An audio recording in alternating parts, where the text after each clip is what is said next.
ಗುರುಭ್ಯೋ ನಮಃ. ಹರಿ ಓಂ. ಶುಕ್ಲಾಂಬರಧರಂ ವಿಷ್ಣುಂ ಶಶಿವರ್ಣಂ ಚತುರ್ಭುಜಂ ಪ್ರಸನ್ನವದನಂ ಧ್ಯಾಯೇತ್ ಸರ್ವವಿಘ್ನೋಪಶಾಂತಯೇ. ನಾರಾಯಣಂ ನಮಸ್ಕೃತ್ಯ ನರಂ ಚೈವ ನರೋತ್ತಮಂ ದೇವೀಂ ಸರಸ್ವತೀಂ ವ್ಯಾಸಂ ತತೋ ಜಯಮುದೀರಯೇತ್. ಋಗ್ಯಜುಸ್ಸಾಮರೂಪಾಯ ವೇದಾಹರಣಕರ್ಮಣೆ ಪ್ರಣವೋದ್ಗೀತವಪುಷೇ ಮಹೋಶ್ವಶಿರಸೇ ನಮಃ. ಜ್ಞಾನಾನಂದಮಯಂ ದೇವಂ ನಿರ್ಮಲಸ್ಫಟಿಕಾಕೃತಿಂ ಆಧಾರಂ ಸರ್ವವಿದ್ಯಾನಾಂ ಹಯಗ್ರೀವಮುಪಾಸ್ಮಹೇ. ಶಂಕರಂ ಶಂಕರಾಚಾರ್ಯಂ ಕೇಶವಂ ಬಾದರಾಯಣಂ ಸೂತ್ರಭಾಷ್ಯಕೃತೌ ವಂದೇ ಭಗವಂತೌ ಪುನಃ ಪುನಃ. ಗುರವೇ ಸರ್ವಲೋಕಾನಾಂ ಭಿಷಜೇ ಭವರೋಗಿಣಾಂ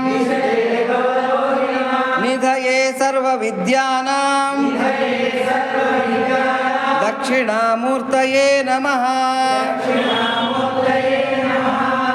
ಪೂಜ್ಯರಾದ ಭಗವದ್ಬಂಧುಗಳೇ, ಈ ಶನಿವಾರದ ಏಕಾದಶಿ ಪರ್ವದಿನದಲ್ಲಿ ಈ ಸುಂದರ ಸಂಜೆಯಲ್ಲಿ ನಾವು ನಾರದ ಭಕ್ತಿ ಸೂತ್ರದ ಅಧ್ಯಯನ ಮಾಡ್ಕೊಳ್ಳೋದಕ್ಕೆ ಇಲ್ಲೆಲ್ಲ ಕೂಡ ಸೇರ್ಕೊಂಡಿದ್ದೀವಿ. ನಾರದರು ಹಿಂದಿನ ಒಂದು ತಿಂಗಳ 2ನೇ ಶನಿವಾರದಲ್ಲಿ ನಾವು ಚರ್ಚೆ ಮಾಡಿಕೊಂಡಂತೆ 71ನೆಯ ಸೂತ್ರದವರೆಗೂ ಕೂಡ ನಾರದ ಭಕ್ತಿ ಸೂತ್ರನ ಚರ್ಚೆ ಮಾಡ್ಕೊಂಡಿದ್ವಿ. 72ನೆಯ ಸೂತ್ರದಿಂದ ಮುಂದಕ್ಕೆ ನಾವು ಇಲ್ಲಿ ಚರ್ಚೆ ಮಾಡ್ಕೋಬೇಕಾಗಿದೆ. ಅಣ್ಣ, ಯಾರಾದರೂ ದಯವಿಟ್ಟು ಈ ಫ್ಯಾನ್ ಆಫ್ ಮಾಡಿ. ಚರ್ಚೆ ಮಾಡ್ಕೋಬೇಕಾಗಿದೆ. ಇಲ್ಲಿ ಈಗ 72ನೆಯ ಸೂತ್ರ, ನಾಸ್ತಿ ತೇಷು ಜಾತಿ ವಿದ್ಯಾ ರೂಪ ಕುಲ ಧನ ಕ್ರಿಯಾದಿ ಭೇದ ಅಂತಕ್ಕಂಥ ಒಂದು ಸೂತ್ರವನ್ನು ನಾರದರಲ್ಲಿ ಹೇಳ್ತಾ ಇದ್ದಾರೆ. ನಮಗೆ ಗೊತ್ತಿರೋ ಪ್ರಕಾರ ಚಾತುರ್ವರ್ಣ್ಯಂ ಮಯಾ ಸೃಷ್ಟ್ಯಂ ಗುಣ ಕರ್ಮ ವಿಭಾಗಶಃ ಅಂತ ಭಗವದ್ಗೀತೆಯಲ್ಲಿ ಪರಮಾತ್ಮ ಹೇಳ್ತಾನೆ. ಅಂದರೆ 4 ವಿಧದ ವರ್ಣಗಳು, ಇದು ಜಾತಿಗಳಲ್ಲ, ಆ್ಯಕ್ಚುಲ್ ಆಗಿ ವರ್ಣಗಳು ಅಂತ.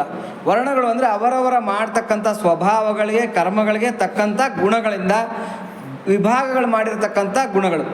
ಬ್ರಾಹ್ಮಣ, ಕ್ಷತ್ರಿಯ, ವೈಶ್ಯ, ಶೂದ್ರ ಅಂತಕ್ಕಂಥದ್ದು 4 ವರ್ಣಗಳು. ಈ 4 ವರ್ಣಗಳು ನಮಗೆ ಸಮಾಜದಲ್ಲಿ ನಾವು ನೋಡ್ತಾ ಇರ್ತೀವಿ. ಆದರೆ ಇಲ್ಲಿ ನಾರದರು ಬೇರೆಯದೇ ಆಗಿರ್ತಕ್ಕಂಥ ಇನ್ನೊಂದು ವರ್ಣನ ಹೇಳ್ತಾ ಇದ್ದಾರೆ, ಅದು ಪಂಚಮ ವರ್ಣ. ಅದು ಯಾವುದಪ್ಪ ಅಂತಂದರೆ ಭಕ್ತಿ ವರ್ಣ ಅಂತ ಹೇಳ್ಬಿಟ್ಟು ಅಂತ. ಅಂದರೆ ಭಕ್ತರಿಗೆ ಮಧ್ಯದಲ್ಲಿ ಜಾತಿಯನ್ನು ನಾವು ನೋಡ್ಬೋದಾ, ಭಕ್ತರ ಮಧ್ಯದಲ್ಲಿ ನಾವು ಜಾತಿ ಭೇದವನ್ನು ಮಾಡ್ಬೋದಾ ಅನ್ನೋ ವಿಚಾರವನ್ನು ಇಲ್ಲಿ ನಾರದರು ಹೇಳ್ತಾ ಇದ್ದಾರೆ. ನಾಸ್ತಿ ತೇಷು ಜಾತಿ ವಿದ್ಯಾ ರೂಪ ಕುಲ ಧನ ಕ್ರಿಯಾದಿ ಭೇದ. ಅವರಲ್ಲಿ ಅಂದರೆ ಆ ಭಕ್ತರಲ್ಲಿ ಜಾತಿ, ವಿದ್ಯೆ, ರೂಪ, ಕುಲ, ಧನ, ಕ್ರಿಯೆ ಮೊದಲಾದ ಭೇದವಿಲ್ಲ. ಭೇದಗಳನ್ನು ನಾವು ಮಾಡಬಾರ್ದು ಅಂತ ಇಲ್ಲಿ ನಾರದರು ಹೇಳ್ತಾ ಇದ್ದಾರೆ. ಹೆಂಗೆ ಅಂತಂದರೆ, ಇವಾಗ ಭಗವಂತ ಭಕ್ತರಲ್ಲಿ ಯಾವತ್ತೂ ಕೂಡ ಜಾತಿ ನೋಡಿ ಒಲಿತಕ್ಕಂಥವನಲ್ಲ. ಇವರು ಆ ಜಾತಿ ಈ ಜಾತಿ ಅಂತೇಳ್ಬಿಟ್ಟು ಜಾತಿ ನೋಡಿ ಒಲಿತಕ್ಕಂಥವನಲ್ಲ. ರೂಪವನ್ನು ನೋಡಿ ಒಲಿತಕ್ಕಂಥವನು ಅಲ್ಲ, ಕುಲವನ್ನು ನೋಡಿ ಒಲಿತಕ್ಕಂಥವನು ಅಲ್ಲ. ಹಾಗಾಗಿ ಇಲ್ಲಿ ನಾರದರು ಏನು ಹೇಳ್ತಾ ಇದ್ದಾರೆ, ಇದು ಭಕ್ತರ ಮಧ್ಯದಲ್ಲಿ ಇಲ್ಲ.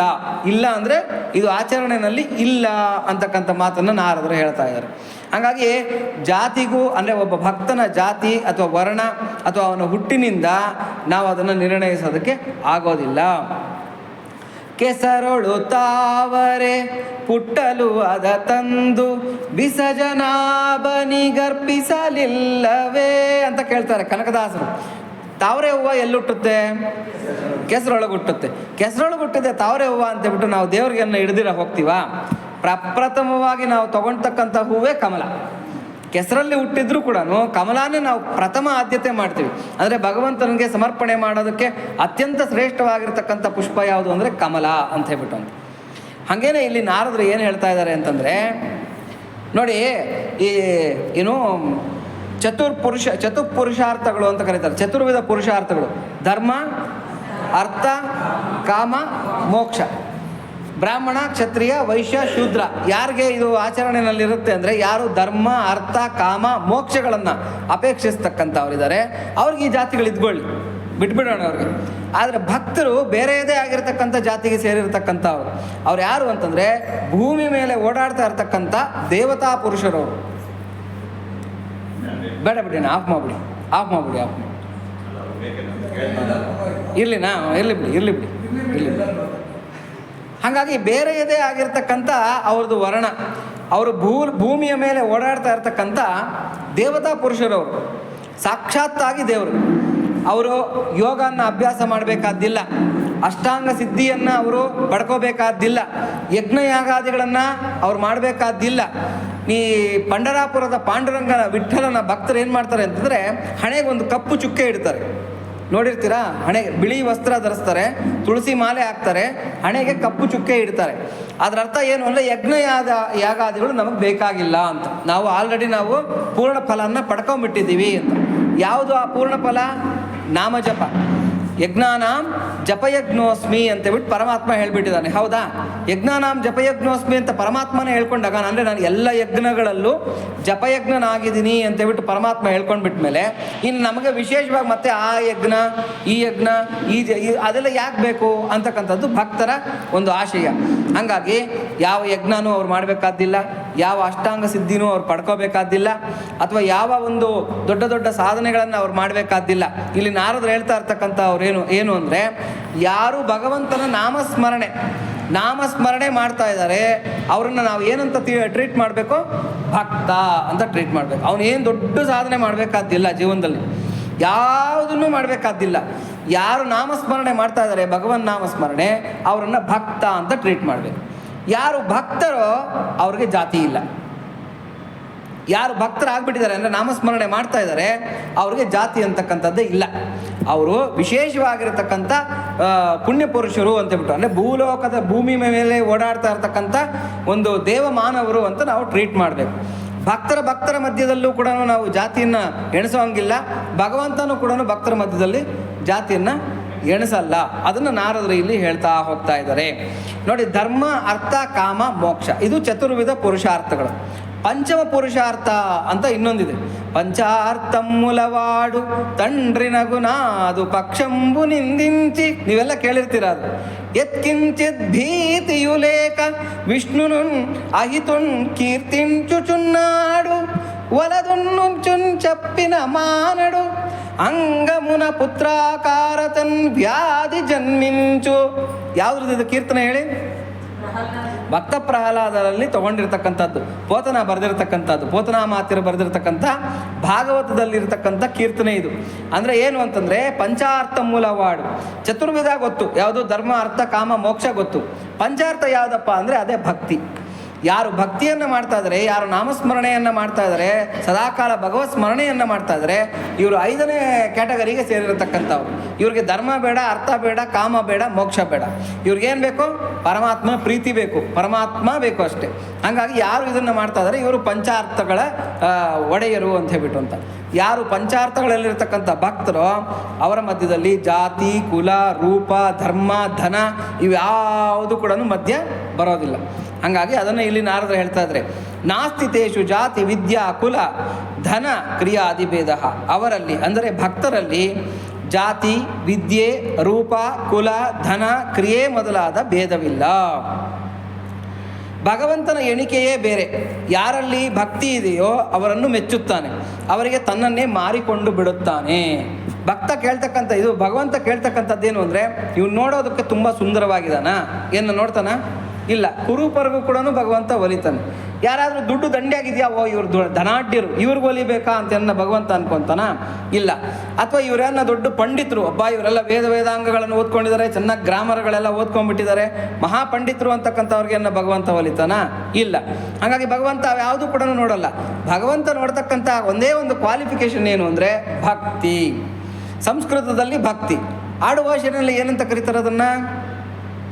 ಸಂಸ್ಕೃತದಲ್ಲಿ ಭಕ್ತಿ, ಆಡು ಭಾಷೆಯಲ್ಲಿ ನಾವು ಆಲ್ರೆಡಿ ಪ್ರೇಮ ಆಲ್ರೆಡಿ ನಾವು 2ನೇ ಸೂತ್ರದಲ್ಲಿ ಹೇಳ್ಕೊಂಡಿದ್ದೀವಿ, ನಾರದ ಭಕ್ತಿ ಸೂತ್ರದಲ್ಲಿ. ಸಾ ಸ್ವಸ್ಮಿನ್ ಪರಮ ಪ್ರೇಮ ರೂಪ ಅಂತ. ಯಾರಿಗೆ ಭಗವಂತನ ಮೇಲೆ ಅಪಾರವಾದ ಪ್ರೀತಿ ಇದೆಯೋ, ಪ್ರೇಮ ಇದೆಯೋ, ಅದನ್ನು ಭಕ್ತಿ ಅಂತ ಕರೀತಾರೆ. ಸಾ ಅನುರಕ್ತಿರೀಶ್ವರೇ ಅಂತ ಹೇಳ್ಬಿಟ್ಟು ಶಾಂಡಿಲ್ಯರು ಕೂಡ ಭಕ್ತಿ ಸೂತ್ರದಲ್ಲಿ ಹೇಳ್ತಾರೆ. ಅಂದರೆ ಹೆಚ್ಚು ಪ್ರೀತಿ ಯಾರು ಮಾಡ್ತಾ ಇದ್ದಾರೆ ಭಗವಂತನ, ಅವರನ್ನು ಭಕ್ತರು ಅಂತ ಕರೀತಾರೆ. ಭಕ್ತರಿಗಿರ್ತಕ್ಕಂಥ ಕ್ವಾಲಿಫಿಕೇಷನ್ ಏನು ಅಂತಂದರೆ ನಾಮಸ್ಮರಣೆ ಒಂದೇ. ಇನ್ನು ಮಿಕ್ಕಿದ್ದವ್ರು ಯಾವ ಅಷ್ಟಾಂಗ ಸಿದ್ಧಿ ಬೇಕಾಗಿಲ್ಲ, ಅವ್ರಿಗೆ ಯೋಗ ಬೇಡ, ಯಜ್ಞ ಬೇಡ, ಯಾವುದನ್ನು ಮಾಡಬೇಕಾದಿಲ್ಲ. ಅವರು ನಾಮಸ್ಮರಣೆ ಮಾಡ್ತಾ ಇದ್ದಾರೆ, ಅವರು ಭಕ್ತರು ಅಂತ ಟ್ರೀಟ್ ಮಾಡಬೇಕು. ಭಕ್ತರು ಅಂದಮೇಲೆ ಅವ್ರ ವಿಚಾರದಲ್ಲಿ ತುಂಬ ಹುಷಾರಾಗಿರಬೇಕು. ಅವ್ನು ಯಾವ ಜಾತಿಯವನನ್ನ ಆಗಿರಲಿ, ಯಾವ ಥರದ ರೂಪದಲ್ಲನ್ನ ಇರಲಿ, ಹೆಂಗಿದ್ರೂ ಕೂಡ ಅವ್ರ ವಿಚಾರದಲ್ಲಿ ನಾವು ತುಂಬ ಜಾಗೃತರಾಗಿರಬೇಕು. ಭಕ್ತನಿಗೆ ಮಾಡ್ತಕ್ಕಂಥ ಅಪಚಾರ ಭಗವಂತನಿಗೆ ಮಾಡ್ತಕ್ಕಂಥ ಅಪಚಾರನೇ. ಭಕ್ತನಿಗೆ ನಾವೇನನ್ನ ತಾರತಮ್ಯ ಮಾಡಿದ್ರೆ, ಆತನ್ನು ಅವಮಾನಿಸಿದರೆ ಭಗವಂತನನ್ನು ಅವಮಾನಿಸ್ದಂಗೆ. ಹಿರಿಯರು ನಮ್ಗೆ ಅಲ್ಲಿ ಹೇಳ್ತಾ ಇರ್ತಾರೆ, ಸಿದ್ಧ ಸಮಾಧಿ ಯೋಗದಲ್ಲಿ ನಾವು ಸಾಕಷ್ಟು ಸಲ ಕೇಳಿದ್ದೀವಿ, ಸರ್ವದೇವ ನಮಸ್ಕಾರಂ ಕೇಶವಂ ಪ್ರತಿಗಚ್ಚತಿ, ಸರ್ವದೇವ ತಿರಸ್ಕಾರಂ ಕೇಶವಂ ಪ್ರತಿಗಚ್ಚತಿ ಅಂತೇಳ್ಬಿಟ್ಟು. ನಾವು ಯಾರಿಗೆ ನಮಸ್ಕಾರ ಮಾಡಿದ್ರು, ಒಂದು ನಾಯಿಗೆ ಮಾಡಲಿ, ಒಂದು ಇರುವೆಗೆ ಮಾಡಲಿ, ಒಂದು ಮರಕ್ಕೆ ಮಾಡಲಿ, ಒಂದು ಕಲ್ಲಿಗೆ ಮಾಡಲಿ, ಯಾರಿಗೆ ಸೇರುತ್ತದು? ಭಗವಂತನಿಗೆ ಸೇರುತ್ತೆ. ಯಾರನ್ನು ಅವಮಾನಿಸಿದ್ರು ಕೂಡ, ಯಾರನ್ನ ಮನಸ್ಸನ್ನು ನೋಯಿಸಿದ್ರು ಕೂಡ ಯಾರಿಗೆ ಸೇರುತ್ತದು? ಹಾಗಾಗಿ ಅದನ್ನು ನಾವು ಅರ್ಥ ಮಾಡಿಕೊಂಡು ಎಲ್ಲರ ವಿಚಾರದಲ್ಲಿ ಗೌರವಪೂರ್ವಕವಾಗಿ, ಮರ್ಯಾದಾಪೂರ್ವಕವಾಗಿ ನಡ್ಕೋಬೇಕು. ಯಾಕೆಂದರೆ ಯಾರಿಗೆ ಮಾಡ್ತಕ್ಕಂಥ ಅವಮಾನನೂ ಕೂಡ ಅವ್ರಿಗೆ ಅಪಾರವಾಗಿರ್ತಕ್ಕಂಥ ಮಾನಸಿಕ ವೇದನೆಯನ್ನು ಕಲ್ಪಿಸ್ಕೊಡುತ್ತೆ. ಒಳಗಡೆ ಅಂತರ್ಯಾಮಿಯಾಗಿರ್ತಕ್ಕಂಥ ಪರಮಾತ್ಮ ಸುಮ್ಮನೆ ಇರ್ತಾನ? ಭಗವಂತ ತನಗೆ ಮಾಡಿದ ಅಪಚಾರನ್ನಾದರೂ ಕ್ಷಮಿಸ್ಬಿಡ್ತಾನಂತೆ. ಆದರೆ ಭಕ್ತರಿಗೆ ಮಾಡಿದ ಅಪಚಾರನ ಯಾವುದೇ ಕಾರಣಕ್ಕೂ ಕ್ಷಮಿಸೋದಿಲ್ಲ, ಅದಕ್ಕೆ ಕ್ಷಮೆ ಇಲ್ಲ. ಹಂಗಾಗಿ ಭಕ್ತರ ವಿಚಾರದಲ್ಲಿ ತುಂಬ ಹುಷಾರಾಗಿರಬೇಕು. ಯಾರಾದರೂ ನಾರಾಯಣ, ಕೃಷ್ಣ, ಗೋವಿಂದ, ಶಿವ, ಕಾಳಿ ಅಂತಕ್ಕಂಥ ಭಗವಂತನ ನಾಮಗಳನ್ನು ಉಚ್ಚಾರಣೆ ಮಾಡ್ತಾ ಇದ್ದಾರೆ ಅಂದರೆ ಅವ್ರ ವಿಚಾರದಲ್ಲಿ ತುಂಬ ಹುಷಾರಾಗಿರಬೇಕು. ಎಷ್ಟು ಮರ್ಯಾದೆ ಕೊಡಬೇಕೋ ಅವ್ರಿಗೆ ಅಷ್ಟು ಮರ್ಯಾದಾಪೂರ್ವಕವಾಗೇ ನಡ್ಕೋಬೇಕು ಅಂತಕ್ಕಂಥದ್ದನ್ನು ನಾರದರಲ್ಲಿ ಹೇಳ್ತಾ ಇದ್ದಾರೆ. ಇದಕ್ಕೆ ಭಾಗವತದ ಶ್ಲೋಕವನ್ನು ಉದ್ಧರಿಸ್ತಾರೆ. ಭಗವಂತನ ಈ ಅಪಾರ ಕೃಪೆಯನ್ನು ವರ್ಣಿಸುವ ಸೊಗಸಾದ ಶ್ಲೋಕ ಹೊಂದಿದೆ, ಭಾಗವತದಲ್ಲಿ ಹೇಳಿರ್ತಕ್ಕಂಥ ಒಂದು ಶ್ಲೋಕ. ಈ ಶ್ಲೋಕವನ್ನು ಇಲ್ಲಿ ಹೇಳ್ತಾರೆ, ವ್ಯಾದಸ್ಯಾಚರಣಂ ಧ್ರುವಸ್ಯ ಚ ವಯಃ ವಿದ್ಯಾ ಗಜೇಂದ್ರಸ್ಯ ಕಾ ಜಾತಿರ್ವಿದುರಸ್ಯ ಯಾದವ ಪತೇರುಗ್ರಸ್ಯ ಕಿಂ ಪೌರುಷಂ ಕುಬ್ಜಾಯ ಕಮನೀಯ ರೂಪಮಧಿಕಂ ಕಿಂ ತತ್ಸುಧಾಮ್ನೋ ಧನಂ ಭಕ್ತ್ಯಾ ರಕ್ಷತಿ ಕೇವಲಂ ನತು ಗುಣೈರ್ ಭಕ್ತಿ ಪ್ರಿಯ ಶ್ರೀಹರಿ. ನಾವು ಪ್ರಪಂಚದಲ್ಲಿ ಒಂದು ಗುಣವನ್ನು ನೋಡ್ತಾ ಇರ್ತೀವಿ. ಅದೇನು ಅಂತಂದರೆ, ಇವಾಗ ಫಾರ್ ಎಕ್ಸಾಂಪಲ್ ಒಬ್ಬ ಪ್ರಿಯಕರ ಮದುವೆ ಮಾಡ್ಕೋಬೇಕು ಅಂತ ಅನ್ಕೊತಾನೆ.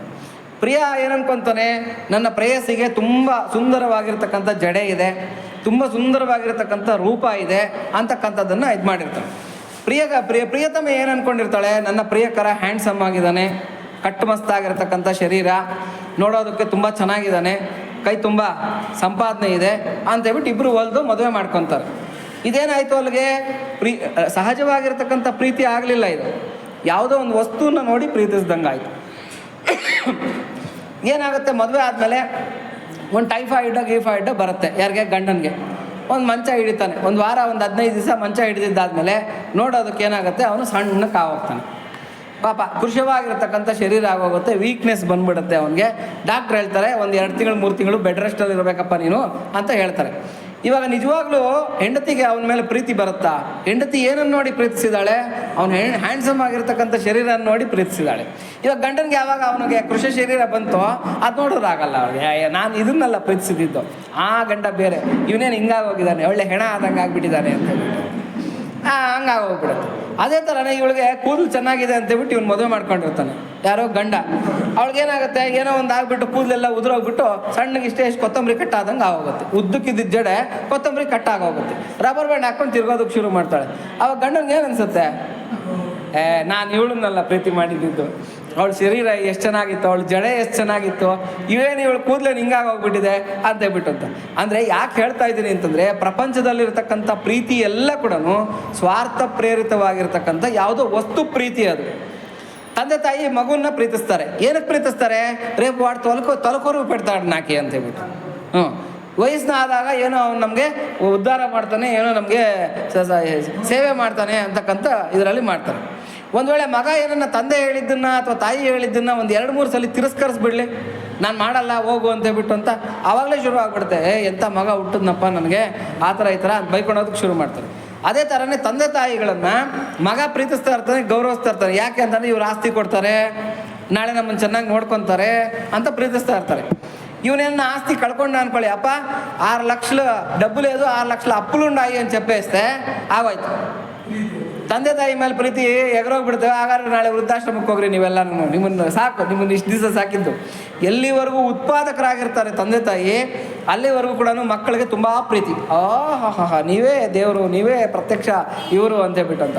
ಅವರು ಅನುತ್ಪಾದಕರು ಅಂತ ಗೊತ್ತಾಗಲಿ, ಒಂದು ನಯಾ ಪೈಸಾ ಅವರಿಂದ ಏನೂ ಲಾಭ ಇಲ್ಲ ಅನ್ನೋದು ಗೊತ್ತಾಗೋಗ್ಬಿಡ್ಲಿ, ಆಗೋಯ್ತು. ಮತ್ತೆ ಬೇಕಾಗಿಲ್ಲ, ಯಾತಕ್ಕಪ್ಪ ಯಾವಾಗ ಸಾಯ್ತೀರಪ್ಪ ನೀವು, ಏಜು ಸುಮ್ಮನೆ ಬದುಕಿದ್ದೀರಾ ಹಾಗೆ ಹೀಗೆ ಅಂತ ಬಿಟ್ಟು. ಯಾರ್ಯಾರಿಗೋ ಸಾವು ಬರ್ತದೆ, ಅವ್ರಿಗೆ ಬರ್ತದೆ, ಇವ್ರಿಗೆ ಬರ್ತದೆ, ನಿಮಗೆ ಬರ್ತಾ ಇಲ್ವೇ ಅಂತ ಶುರು ಮಾಡ್ತಾನೆ ಯಾರು? ಮಗ. ಹಂಗಾಗಿ ಇದರಿಂದ ಗೊತ್ತಾಗ್ತಕ್ಕಂಥದ್ದು ಏನು ಅಂತಂದರೆ, ಇದೆಲ್ಲ ಕೂಡ ಸ್ವಾರ್ಥ ಪ್ರೇರಿತವಾಗಿರ್ತಕ್ಕಂಥ ಪ್ರೀತಿ ಪ್ರಪಂಚದಲ್ಲಿ. ಯಾರಿಗೂ ಕೂಡ ನಮಗೆ ಇದು ಮಾಡೋಕ್ಕಾಗಲ್ಲ. ಆಮೇಲೆ ಯಾರೋ ಬರ್ತಾರೆ ಹೊಗಳ್ತಾರೆ, ಅಪ್ಪ ನೀನೇ ಇಂದ್ರ ಚಂದ್ರ ದೇವೇಂದ್ರ ಹಾಗೆ ಹೇಗೆ ಅಂತ ಹೇಳ್ತಾರೆ. ಒಂದು 4 ದಿವಸ ಇವ್ನು ಕಾಲರೆಗರಾಗ್ತಾರೆ, ನನ್ನ ಸಮಾನ ಇಲ್ಲ ಏನೋ ಹೊಗಳ್ತಾರೆ. 5ನೇ ದಿನ ಬಂದು ಕೇಳ್ತಾನೆ, ನಂಗೊಂದು ಸ್ವಲ್ಪ ತಾಪತ್ರೆ ಆಯಿತು, 1 ಲಕ್ಷ ಸಾಲ ಕೊಡ್ತೀಯಾ ಅಂತ ಹೇಳ್ಬಿಟ್ಟು. ಇಲ್ಲಪ್ಪ ನನ್ನ ಹತ್ರ ದುಡ್ಡಿಲ್ಲ, ನಾನೇನೋ ತಾಪತ್ರಯಗಳಲ್ಲಿದ್ದೀನಿ, ನಾನು ಕೊಡೋಕ್ಕಾಗಲ್ಲ ಅಂತಾರೆ. ಮಾನ್ಯದಿಂದ ಅವ್ನ ಪ್ರೇಮ ಏನಾಗುತ್ತೆ? ಸ್ನೇಹ ಕಟ್. ಇಲ್ಲ ದುಡ್ಡು ಕಳ್ಕೋಬೇಕು, ಇಲ್ಲ ಸ್ನೇಹ ಕಳ್ಕೋಬೇಕು. Neither a borrower nor a lender, it spoils your friendship and the ಅಂತ ಹೇಳ್ಬಿಟ್ಟು. ನಿನ್ನನ್ನು ನಿನ್ನ ಫ್ರೆಂಡ್ಶಿಪ್ಪನ್ನು ಎರಡನ್ನೂ ನಾಶನ ಮಾಡುತ್ತೆ. ಯಾಕೆ ಅಂತಂದರೆ, ಸಾಲ ಕೇಳಬೇಡ, ಸಾಲ ಪಡಿಬೇಡ, ವ್ಯವಹಾರ ಕೆಡುತ್ತೆ ಅಂತಕ್ಕಂಥದ್ದು ಇದು ಜೀವನದ ಸತ್ಯ. ಹಂಗಾಗಿ ಏನಾಗುತ್ತೆ ಅಂತಂದರೆ, ಯಾರು ಕೂಡ ಅನಿವಾರ್ಯ ಅಲ್ಲ. ಪ್ರತಿಯೊಬ್ಬರು ಕೂಡ ಒಬ್ಬರ ಮೇಲೆ ಒಬ್ಬರು ಡಿಪೆಂಡ್ ಆಗಿರ್ತಕ್ಕಂಥದ್ದು, ಏನೋ ಒಂದು ಕಾರಣಕ್ಕೆ ಡಿಪೆಂಡ್ ಆಗಿರ್ತಾರೆ. ಆ ಲಾಭ ನಮ್ಗೆ ಅವರಿಂದ ಸಿಗಲ್ಲ ಅನ್ನೋದು ಗೊತ್ತಾದಾಗ ಅಲ್ಲಿಗೆ ಮುಗೀತು, ಪ್ರಪಂಚ ಕೈ ಬಿಡೋದನ್ನ ಕಲ್ತ್ಕೊಳುತ್ತೆ. ಹಾಗಾಗಿ ಇದು ಸ್ವಾರ್ಥ ಪ್ರೇರಿತವಾಗಿರ್ತಕ್ಕಂಥ ಪ್ರೇಮ. ಈಗ ಭಗವಂತನ ಪ್ರೇಮ ಹೇಗಿದೆ ಅಂತ ನಾವು ನೋಡೋಣ. ಭಗವಂತ ನಮ್ಗೆ ಹೆಂಗಿದ್ರೂ ಕೂಡ ಪ್ರೀತಿ ಮಾಡ್ತಾನೆ, ಎಷ್ಟು ಕುರೂಪವಾಗಿದ್ರೂ ಕೂಡ ಪ್ರೀತಿ ಮಾಡ್ತಾನೆ. ಅದಕ್ಕೆ ಒಂದು ಭಾಗವತದ ಶ್ಲೋಕ ಇವಾಗ ಹೇಳಿದ್ದು, ಅದಕ್ಕೆ ಅರ್ಥ ಏನು ಅಂದರೆ, ಧರ್ಮವ್ಯಾಧನಿಗೆ ಏನು ಆಚಾರವಿತ್ತು. ಧರ್ಮವ್ಯಾಧ ಅನ್ನೋದು ಗೊತ್ತು ನಮಗೆಲ್ಲ, ಮಹಾಭಾರತದಲ್ಲಿ ಮೋಕ್ಷ ಧರ್ಮ ಪರ್ವದಲ್ಲಿ ಅನುಶಾಸನ ಪರ್ವದಲ್ಲಿ ಬರ್ತಕ್ಕಂಥ ಕತೆ. ಕೌಶಿಕ ಅಂತಕ್ಕಂಥ ಬ್ರಾಹ್ಮಣ ಏನು ಮಾಡ್ತಾ ಇದ್ದಾನೆ, ತಂದೆ ತಾಯಿನೆಲ್ಲ ಬಿಟ್ಟು ಬಂದ, ಮನೆಯನ್ನೆಲ್ಲ ಬಿಟ್ಟು ಬಂದ, ನಾನು ತಪಸ್ವಿ ಆಗ್ತೀನಿ ಅಂತೇಳ್ಬಿಟ್ಟು ಕಾಡಲ್ಲಿ ಯಾವುದೋ ಮೂಲೆಯಲ್ಲಿ ಕೂತ್ಕೊಂಡು ತಪಸ್ ಮಾಡ್ತಾ ಇದ್ದ. ತಪಸ್ ಮಾಡ್ತಾ ಇದ್ರೆ ಮರದ ಮೇಲೆ ಇರ್ತಕ್ಕಂಥ ಒಂದು ಹಕ್ಕಿ ಏನು ಮಾಡ್ತೋ, ಹಿಕ್ಕಿ ಹಾಕುತ್ತೆ. ಯಾರ ಮೇಲೆ? ಆ ಬ್ರಾಹ್ಮಣನ ಮೇಲೆ. ಬ್ರಾಹ್ಮಣನಿಗೆ ಕೋಪ ಬಂದ್ಬಿಡುತ್ತೆ, ನಾನು ಎಂಥ ಮಹಾ ತಪಸ್ವಿ, ಎಂಥ ಇವನು, ನನ್ನ ಮೇಲೆ ನೀನು ಹಿಕ್ಕಿ ಹಾಕ್ತೀಯಾ ಅಂತೇಳಿ ಕಣ್ಬಿಟ್ಟು ನೋಡೋ ಅಷ್ಟೊತ್ತಿಗೆ ಆ ಹಕ್ಕಿ ಉರಿದು ಬೂದಿ ಆಗೋಗುತ್ತೆ.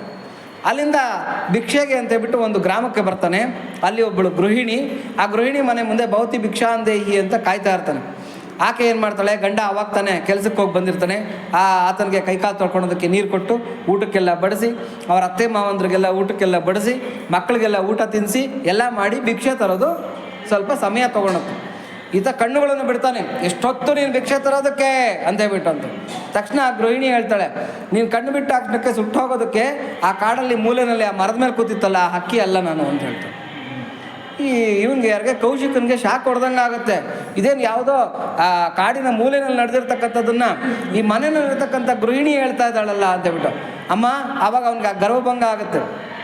ಅಮ್ಮ ತಪ್ಪಾಗೋಯ್ತು, ನಿನಗೆ ಈ ವಿಷಯ ಹೆಂಗೆ ಗೊತ್ತಾಯಿತು ಹೇಳು ಅಂತೇಳ್ಬಿಟ್ಟು. ನಿಂಗೆ ಇನ್ನೂ ಧರ್ಮ ವಿಚಾರ ಚೆನ್ನಾಗಿ ತಿಳ್ಕೊಬೇಕು ಅಂತಂದರೆ ಈ 2 ಗ್ರಾಮಗಳ ಆಚೆ ಪೂರ್ವ ದಿಕ್ಕಿಗೆ ನಡ್ಕೊಂಡು ಹೋಗು, ಅಲ್ಲಿ ಧರ್ಮವ್ಯಾಧ ಅಂತಿದ್ದಾನೆ, ಆತನ ಹತ್ರಕ್ಕೆ ಹೋಗಿ ನೀನು ಧರ್ಮವನ್ನು ತಿಳ್ಕೊ ಹೋಗು ಅಂತ ಹೇಳ್ತಾನೆ. ಕೌಶಿಕ ಅಂದ್ಕೊಳ್ತಾನೆ, ಧರ್ಮವ್ಯಾಧ ಅಂತಂದರೆ ಯಾರೋ ಮಠಾಧೀಶನೋ ಪೀಠಾಧೀಶನೋ ಎಲ್ಲ ದೊಡ್ಡದಾಗಿ ಕೂತಿದ್ದಾನೆ ಅಂತ ಅವನು ಇಂಥವನು ಅಂತೇಳ್ಬಿಟ್ಟು ಆತನ ಊಹೆ ಎಲ್ಲ ಊಹೆ ಮಾಡಿಕೊಂಡು ಊರಾಚೆ ಬರ್ತಾನೆ. ಆಕೆ ಹೇಳಿರ್ತಕ್ಕಂಥ ಅಡ್ರೆಸ್ಸನ್ನು ಹುಡ್ಕೊಂಡು ಬರ್ತಾಳೆ. ಬಂದು ಅಲ್ಲಿ ನೋಡ್ತಾನೆ. ನೋಡಿದ್ರೆ ಅಲ್ಲಿ ಮಾಂಸ ಮಾರ್ತಕ್ಕಂಥ ಒಂದು ಅಂಗಡಿ ಬಿಟ್ಟರೆ ಬೇರೆ ಏನೂ ಇರೋದಿಲ್ಲ. ಇದೇನು ಆಕೆ ಹೇಳಿರೋ ಅಡ್ರೆಸ್ಸಿಗೆ ಬಂದರೆ ಇಲ್ಲೊಂದು ಆಶ್ರಮ ಇಲ್ಲ, ಒಂದು ಮಠ ಪೀಠ ಯಾತ್ರದ್ದು ಇಲ್ಲ, ಇಲ್ಲಿ ನೋಡಿದ್ರೆ ಯಾವನೋ ಮಾಂಸ ಮಾರ್ಕೊಂತ ಇದ್ದಾನೆ ವ್ಯಾಧ, ಇಲ್ಲಿಗೆ ಬಂದಿದ್ದೀನಲ್ಲ ಅಂತ ಹೇಳ್ಬಿಟ್ಟು ಅಂತ.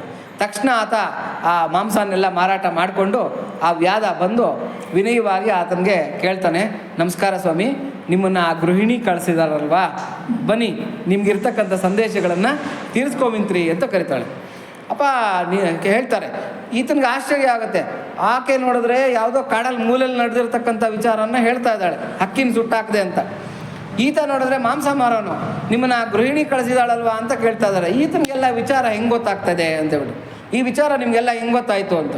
ಆಯ್ತು, ಅವೆಲ್ಲ ಹೇಳ್ತೀನಿ ಬನ್ನಿ ಅಂತೇಳ್ಬಿಟ್ಟು ಅವ್ರ ಮನೆಗೆ ಕರ್ಕೊಂಡೋಗಿ ಆತನಿಗೆ ಕೈಕಾಲು ತೊಳ್ಕೊಳೋದಕ್ಕೆ ನೀರು ಕೊಟ್ಟು, ಅವರ ತಂದೆ ತಾಯಿ ಇಬ್ಬರು ಕೂಡ ವೃದ್ಧರಾಗಿರ್ತಾರೆ, ಯಾರು ಧರ್ಮವ್ಯಾಧನ ತಂದೆ ತಾಯಿಗಳು, ಅವ್ರಿಗೆಲ್ಲ ಶುಶ್ರೂಷೆ ಮಾಡಿ, ಆಮೇಲೆ ಅವನ ಸಂಪಾದನೆ, ಅವತ್ತಿನ ಸಂಪಾದನೆ ಏನು ಮಾಡ್ಕೊಂಡು ಬಂದಿರ್ತಾನೆ ಆ ಸಂಪಾದನೆಯನ್ನು ಆ ತಂದೆ ತಾಯಿಗಳ ಕೈನಲ್ಲಿ ಹಾಕಿ ಅವ್ರ ಕಾಲಿಗೆ ನಮಸ್ಕಾರ ಮಾಡಿ ಅವರ ಕುಶಲೋಪರಿ ಕೇಳಿ ಅವ್ರಿಗೆಲ್ಲ ಊಟ ಉಪಚಾರಗಳನ್ನೆಲ್ಲ ಮಾಡಿಸಿ ತನ್ನ ಹೆಂಡತಿನ ಮಕ್ಕಳನ್ನ ಎಲ್ಲ ಮುದ್ದಾಗಿ ಮಾತಾಡಿಸಿ ಆಮೇಲೆ ಈ ಕೌಶಿಕ ಅಂತಕ್ಕಂಥ ಬ್ರಾಹ್ಮಣನ ಹತ್ರಕ್ಕೆ ಬಂದು ಕೂತ್ಕೊತಾನೆ. ಆವಾಗ ಆತ ಕೇಳ್ತಾನೆ, ಅಪ್ಪ ಏನು ನಿನ್ನ ಕತೆ ಏನು ನಮ್ಗೆ ಅರ್ಥ ಆಗ್ತಾ ಇಲ್ಲ ಅಂತ. ಸ್ವಾಮಿ, ಮಾಂಸ ಮಾರೋದೇ ನನ್ನ ಕುಲವೃತ್ತಿ, ನಾನು ಮಾಂಸ ಮಾರ್ಕೊಂಡೇ ಜೀವನ ಮಾಡ್ತಾಯಿದ್ದೀನಿ. ಹಂಗಂದು ಮಾತ್ರಕ್ಕೆ ಬ್ರಹ್ಮಜ್ಞಾನ ಆಗಬಾರ್ದು, ಬ್ರಹ್ಮ ಸಾಕ್ಷಾತ್ಕಾರ ಆಗಬಾರ್ದು ಅಂತಕ್ಕಂಥದ್ದೆಲ್ಲ ಏನಿಲ್ಲ. ಬ್ರಹ್ಮ ಸಾಕ್ಷಾತ್ಕಾರಕ್ಕೆ ಬೇಕಾಗಿರ್ತಕ್ಕಂಥದ್ದು ಶ್ರದ್ಧೆನೇ ಹೊರತಾಗಿ ಕುಲ ವೃತ್ತಿ ನಾವು ಮಾಡ್ತಕ್ಕಂಥ ಕುಲಕಸಬುಗಳಲ್ಲ. ಹಾಗಾಗಿ ನಾನು ಮಾಂಸನೇ ಮಾರ್ತಾ ಇರ್ಬೋದು, ನಾನು ವ್ಯಾಧನೇ ಆಗಿರ್ಬೋದು, ಆದರೂ ಕೂಡ ನನಗೆ ಆ ಸಾಕ್ಷಾತ್ಕಾರ ಅಂತಕ್ಕಂಥದ್ದಾಗಿದೆ. ನಿಮ್ಗೆ ಏನೇ ಸಂಶಯಗಳಿದ್ರೂ ಪ್ರಶ್ನೆ ಕೇಳ್ರಿ, ನಾನು ಉತ್ತರ ಹೇಳ್ತೀನಿ ಅಂತೇಳ್ಬಿಟ್ಟು ಅಂತ. ಒಬ್ಬ ವ್ಯಾಧನ ಹತ್ರ ಒಬ್ಬ ಬ್ರಾಹ್ಮಣ ಕುಲದಲ್ಲಿ ಹುಟ್ಟಿರ್ತಕ್ಕಂಥ ಕೌಶಿಕ ಬಂದು ವಿನಯಪೂರ್ವಕವಾಗಿ ಕೈ ಮುಗಿದು ಕೂತ್ಕೊಂಡು ಆ ಧರ್ಮ ಚರ್ಚೆಗಳನ್ನು ಮಾಡ್ತಾ ಆತನ ಸಂದೇಹಗಳನ್ನು ತೀರಿಸ್ಕೊತಾನೆ. ಅನುಶಾಸನ ಪರ್ವದಲ್ಲಿ ಬರುತ್ತಿದ್ದು ಯಾವುದರಲ್ಲಿ? ಮಹಾಭಾರತದಲ್ಲಿ. ಹಾಗಾಗಿ ಇಲ್ಲಿ ಕೇಳ್ತಾ ಇದ್ದಾರೆ, ಭಾಗವತದಲ್ಲಿ ಬರ್ತಾ ಇರ್ತಕ್ಕಂಥ ಶ್ಲೋಕದಲ್ಲಿ ಕೇಳ್ತಾ ಇದ್ದಾರೆ, ವ್ಯಾಧಸ್ಯ ಆಚರಣಂ ಕಿಂ, ವ್ಯಾಧನ ಆಚರಣೆ ಏನಾಗಿತ್ತು? ಧರ್ಮವ್ಯಾಧನಿಗೆ ಏನು ಆಚಾರವಿತ್ತು? ಆಚಾರ ವ್ಯವಹಾರ ಗೊತ್ತಿತ್ತ?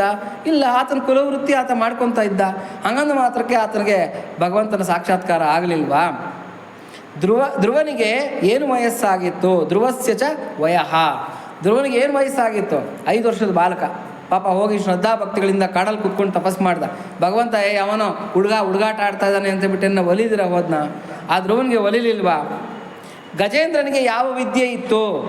ಗಜೇಂದ್ರನಿಗೆ ಯಾವ ವಿದ್ಯೆನೂ ಇರಲಿಲ್ಲ. ಆನೆ ಏನು ವಿದ್ಯೆ ಇರುತ್ತೆ?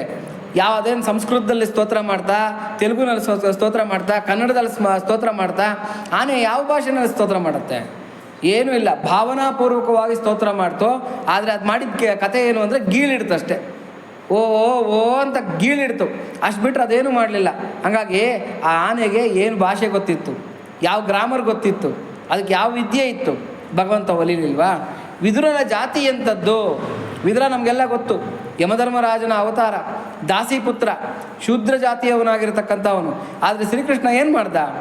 ಅವ್ರ ಮನೆಗೆ ಹುಡುಕೊಂಡೋದ. ನಿಮ್ಮನೆಗೆ ನಾನು ಇದಕ್ಕೆ ಔತಣಕ್ಕೆ ಬರ್ತೀನಪ್ಪ ಅಂತ ಹೇಳ್ಬಿಟ್ಟು ಅಂತ. ಇಂದರಿಕಾಧಾರಮೈನ ಆದಿಪುರುಷುಡೀತಡು ವಿಂದೈ ಮುನ್ನಾರಗಿಂತೆ ವಿದುರುನಿ ಕಡನೀತಡು. ವಿದುರನ ಮನೆಗೆ ಹುಡುಕೊಂಡು ಹೋಗಿ ಬಾಳೆಹಣ್ಣು ಹೊಟ್ಟು ತಿನ್ಕೊಂಬರ್ತಾನೆ ಪರಮಾತ್ಮ. ಯಾಕೆ ಅವ್ರ ಮನೆಗೆ ಯಾಕೆ ಹುಡ್ಕೊಂಡೋದ? ಆತನ ಜಾತಿ ನೋಡಿ ಹೋಗಬಾರ್ದಾಗಿತ್ತಲ್ವಾ ಅಂತಂದರೆ ಭಗವಂತನಿಗೆ ಜಾತಿ ಬೇಕಾಗಿಲ್ಲ. ಯಾದವರ ರಾಜ ಉಗ್ರಸೇನಿಗೆ ಯಾವ ಪೌರುಷವಿತ್ತು? ಯಾದವ ರಾಜ ಉಗ್ರಸೇನನಿಗೆ ಯಾವ ಪೌರುಷ ಇತ್ತು? ಕಂಸ ಚೆನ್ನಾಗಿ ಆತನ ಮರ್ದನ ಮಾಡಿ ಏನು ಮಾಡಿದ್ದ? ಒಂದು ಜೈಲಿನಲ್ಲಿ ಹಾಕ್ಬಿಟ್ಟಿದ್ದ ಉಗ್ರಸೇನನ್ನ ಮತ್ತು ಆತನ ಪತ್ನಿನ. ಯಾವ ಪೌರುಷ ಇತ್ತು? ಆತನಿಗೆ ಭಗವಂತ ಒಲಿಲಿಲ್ವಾ? ಕುಬ್ಜೆಗೆ ಅತ್ಯಧಿಕ ಸೌಂದರ್ಯವಿತ್ತೇನು? ಕುಬ್ಜ ಕೇಳಿದ್ರೆ ನೀವೆಲ್ಲ ಕೂಡ, ಮುರುಡು ಕುಬ್ಜೆ ಅಂತ ಹೇಳ್ಬಿಟ್ಟು ಅಂತ. ಅವಳೇನು ಮಾಡ್ತಾ ಇದ್ಲು ಅಂದರೆ, ಕಂಸನಿಗೆ ಗಂಧ ತೆಗೆದು ಹೋಗ್ತಾ ಇರ್ತಕ್ಕಂಥ ಒಬ್ಬ ಸ್ತ್ರೀ.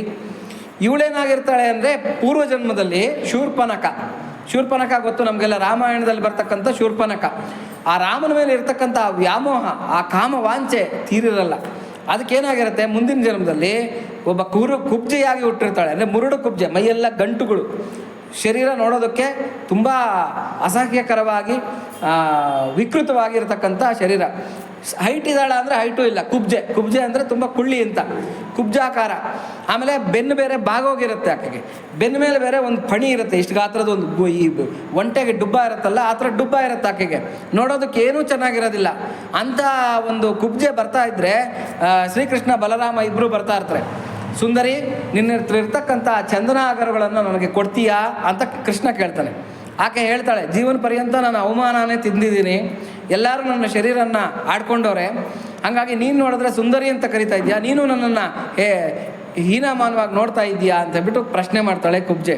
ಆವಾಗ ಆತ ಹೇಳ್ತಾನೆ, ನಾನು ಶರೀರ ನೋಡ್ತಕ್ಕಂಥವನಲ್ಲ. ಯಾರು ಶರೀರದ ದೃಷ್ಟಿಯಲ್ಲಿ ನೋಡ್ತಾರೆ, ನಮ್ಮನ್ನು ಗುರುತಿಸ್ತಾರೆ, ಅದು ರಾಕ್ಷಸಿ ಆಸುರಿ ದೃಷ್ಟಿ ಅಂತ ಕರೀತಾರೆ ಶಾಸ್ತ್ರಗಳಲ್ಲಿ.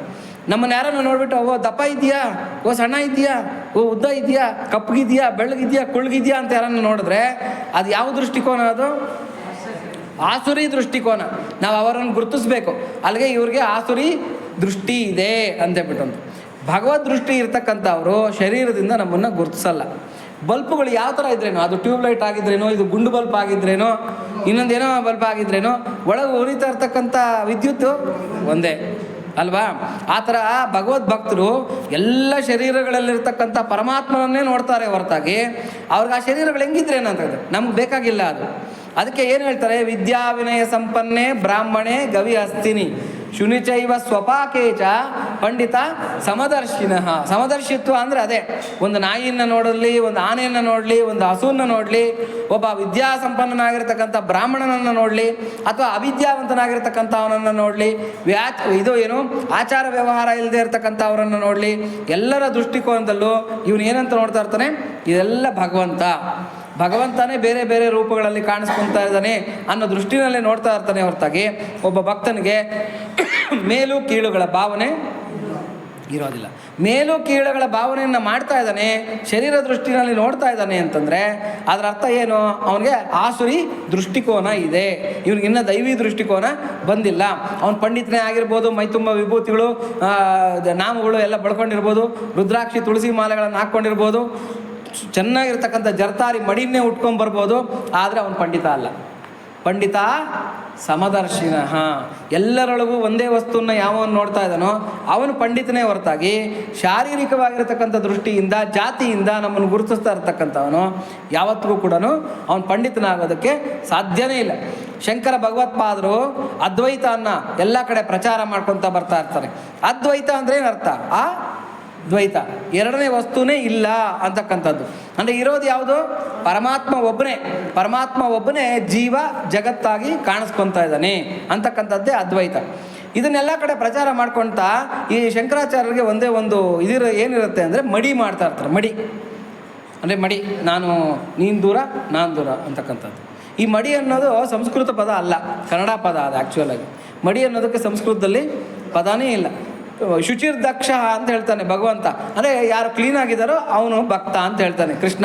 ಆದರೆ ಯಾವತ್ತೂ ಕೂಡ ಮಡಿ ಅಂತಕ್ಕಂಥ ವರ್ಡ್ ಎಲ್ಲೂ ಕೂಡ ಯಾವ ಶಾಸ್ತ್ರಗಳಲ್ಲೂ ಬರೋದಿಲ್ಲ. ಈ ಮಡಿ ಅಂತಕ್ಕಂಥದ್ದನ್ನು ಮಾಡ್ತಾ ಎಲ್ಲರನ್ನೂ ಹೀನಾಮಾನವಾಗಿ ಕಾಣ್ತಾ ಇರ್ತಾರೆ. ಕಡೆಗೇನಾಗುತ್ತೆ, ಪರಮೇಶ್ವರ ಅವ್ರಿಗೆ ಬುದ್ಧಿ ಕಲಿಸ್ಬೇಕು ಅಂತೇಳ್ಬಿಟ್ಟು ಚಂಡಾಲನಾಗಿ ಹೆಂಡದ ಬುಡುಗೆಗಳನ್ನು ಹಾಕ್ಕೊಂಡು 4 ನಾಯಿಗಳನ್ನು ಜೊತೆಗೆ ಕರ್ಕೊಂಡು ಎದುರು ಬರ್ತಾನೆ. ಗಚ್ಚ ಅಂತ ಹೇಳ್ತಾರೆ. ಅಂದರೆ ಪಕ್ಕಕ್ಕೆ ಹೋಗು ದೂರ ಹೋಗು ಅಂತ ಹೇಳ್ತಾರೆ. ಆವಾಗ ಕೋವಾಂಚತಿ ಗಚ್ಚೇತಿ ಅಂತ ಕೇಳ್ತಾನೆ ಅದು. ಅಪ್ಪ ಯಾರನ್ನ ದೂರ ಹೋಗು ಅಂತ ಹೇಳ್ತಾ ಇದೆಯಾ? ನನ್ನ ದೇಹನ, ನನ್ನ ಆತ್ಮನ್ನ ಯಾರನ್ನ ದೂರ ಹೋಗು ಅಂತ ಹೇಳ್ತಾ ಇದೆಯಾ ಅಂತೇಳಿ. ದೇಹನ ದೂರ ಹೋಗು ಅಂತ ನೀನೇನ ಕೇಳ್ತಾ ಇರೋದಾದರೆ ನನ್ನ ಶರೀರ ನಿನ್ನ ಶರೀರ ಒಂದೇ. ನನ್ನ ಶರೀರ ಯಾವುದರಿಂದ ಮಾಡಿದೆಯೋ ನಿನ್ನ ಶರೀರನೂ ಅದರಿಂದನೇ ಮಾಡಿದೆ. ನನ್ನಲ್ಲಿರ್ತಕ್ಕಂಥ ಕೀವು, ರಕ್ತ, ಮಲ, ಮೂತ್ರ, ಮಾಂಸಗಳೆಲ್ಲ ನಿನ್ನರಲ್ಲೂ ಇದೆ. ಹಾಗಾಗಿ ನಿನ್ನ ದೇಹಕ್ಕೆ ನನ್ನ ದೇಹಕ್ಕೆ ಏನೂ ವ್ಯತ್ಯಾಸ ಇಲ್ಲ. ಹೋಗಲಿ, ಆತ್ಮನ ದೂರ ಹೋಗು ಅಂತ ಹೇಳ್ತಾ ಇದೆಯಾ ಅಂತಂದರೆ ಅದು ದೂರ ಹೋಗೋ ವಸ್ತುನೇ ಅಲ್ಲ. ಸರ್ವವ್ಯಾಪಕವಾಗಿರ್ತಕ್ಕಂಥ ತತ್ವ, ಪರಮಾತ್ಮ ತತ್ವ, ಅದನ್ನು ನೀನು ಹೆಂಗೆ ಪಕ್ಕಕ್ಕೆ ಹೋಗು ಅಂತ ಹೇಳ್ತೀಯಾ? ಕೋವಾಂಚತಿ ಗಚ್ಚೇತಿ ಅಂತ ಕೇಳ್ತಾನೆ. ಶಂಕರಾಚಾರ್ಯರಿಗೆ ಸಿಡಿಲು ಬಂದು ತಲೆ ಮೇಲೆ ಬಡ್ದಂಗೆ ಆಗುತ್ತೆ. ಯಪ್ಪ ಏನಿದು, ನಾನು ದೊಡ್ಡ ಪಂಡಿತ ಅಂತ ಹೇಳ್ಬಿಟ್ಟು ಎಲ್ಲರಿಗೂ ಅದ್ವೈತ ಪ್ರಚಾರ ಮಾಡ್ಕೊಳ್ತಾ ಹೋಗ್ತಾ ಇದ್ದೆ. ಅದರೊಳಗೆ ನನಗೆ ಗೊತ್ತಿಲ್ದಿರ ದ್ವೈತ ಭಾವನೆ ಒಳಗಡೆ ಇತ್ತು, ಶರೀರದಲ್ಲಿತ್ತು, ಆ ಮನಸ್ಸಿನಲ್ಲಿತ್ತು. ಅದನ್ನು ಈತ ಗುರುವಾಗಿ ಬಂದು ನನಗೆ ನಿವಾರಣೆ ಮಾಡ್ತಾ ಇದ್ದಾನೆ. ಈತ ಸಾಮಾನ್ಯನಲ್ಲ, ಈತ ಸಾಕ್ಷಾತ್ ಶಂಕರನೇ ಅಂತಕ್ಕಂಥದ್ದನ್ನು ಶಂಕರ ಭಗವತ್ಪಾದರು ಗುರುತಿಸ್ತಾರೆ. ಅದಕ್ಕೆ ಮನೀಷಾ ಪಂಚಕ ಅಂತ ಬರೀತಾರೆ. 5 ಶ್ಲೋಕಗಳನ್ನು ಆತನ ಮೇಲೆ ಬರೀತಾರೆ. ಚಾಂಡಾಲೋಸ್ತು ಸಕೃದ್ವಿಜೋಸ್ತು ಗುರುವೃತ್ಯೇಶ ಮನೀಷಾ ಮಮ ಅಂತ ಹೇಳ್ಬಿಟ್ಟು ಸಾಷ್ಟಾಂಗ ಬಿದ್ದುಬಿಡ್ತಾರೆ. ಅಪ್ಪ ನನಗಿವತ್ತು ಜ್ಞಾನೋದಯ ಮಾಡಿಸ್ಬಿಟ್ಟೆ ನೀನು, ನನಗೆ ದೊಡ್ಡ ಒಂದು ಪಾಠನ ಕಲಿಸ್ದೆ ಅಂತ ಹೇಳ್ಬಿಟ್ಟು ಅವರ ಕಾಲಿಗೆ ಸಾಷ್ಟಾಂಗ ಬಿದ್ದುಬಿಡ್ತಾರೆ. ನನಗೆ ಬುದ್ಧಿ ಬಂತಪ್ಪ ಇವತ್ತು ಅಂತ ಹೇಳ್ಬಿಟ್ಟು ಅಂತ. ಆವತ್ತಿಂದ ಅವ್ರಿಗಿರ್ತಕ್ಕಂಥ ದ್ವೈತ ಭಾವನೆ ಅಂತಕ್ಕಂಥದ್ದು ಹೊರಟೋಯ್ತು ಅಂತ ಹೇಳ್ಬಿಟ್ಟು ಅಂತ. ಅಂದರೆ ನಮಗೇನಿರುತ್ತೆ, ನಾನು ಶ್ರೇಷ್ಠ, ಎದುರುಗ ಇರ್ತಕ್ಕಂಥವರು ಕನಿಷ್ಠ. ನಾನು ಪಂಡಿತ, ಎದುರುಗ ಇರ್ತಕ್ಕಂಥವರೆಲ್ಲ ಅಜ್ಞಾನಿಗಳು.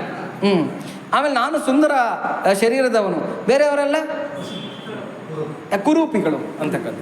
ಅವರೆಲ್ಲ ಕೆಲವ್ರಿಗೆ ಇರುತ್ತೆ ಅದೊಂದು ಹೇಯ ಒಂದು ಇದಿರುತ್ತೆ.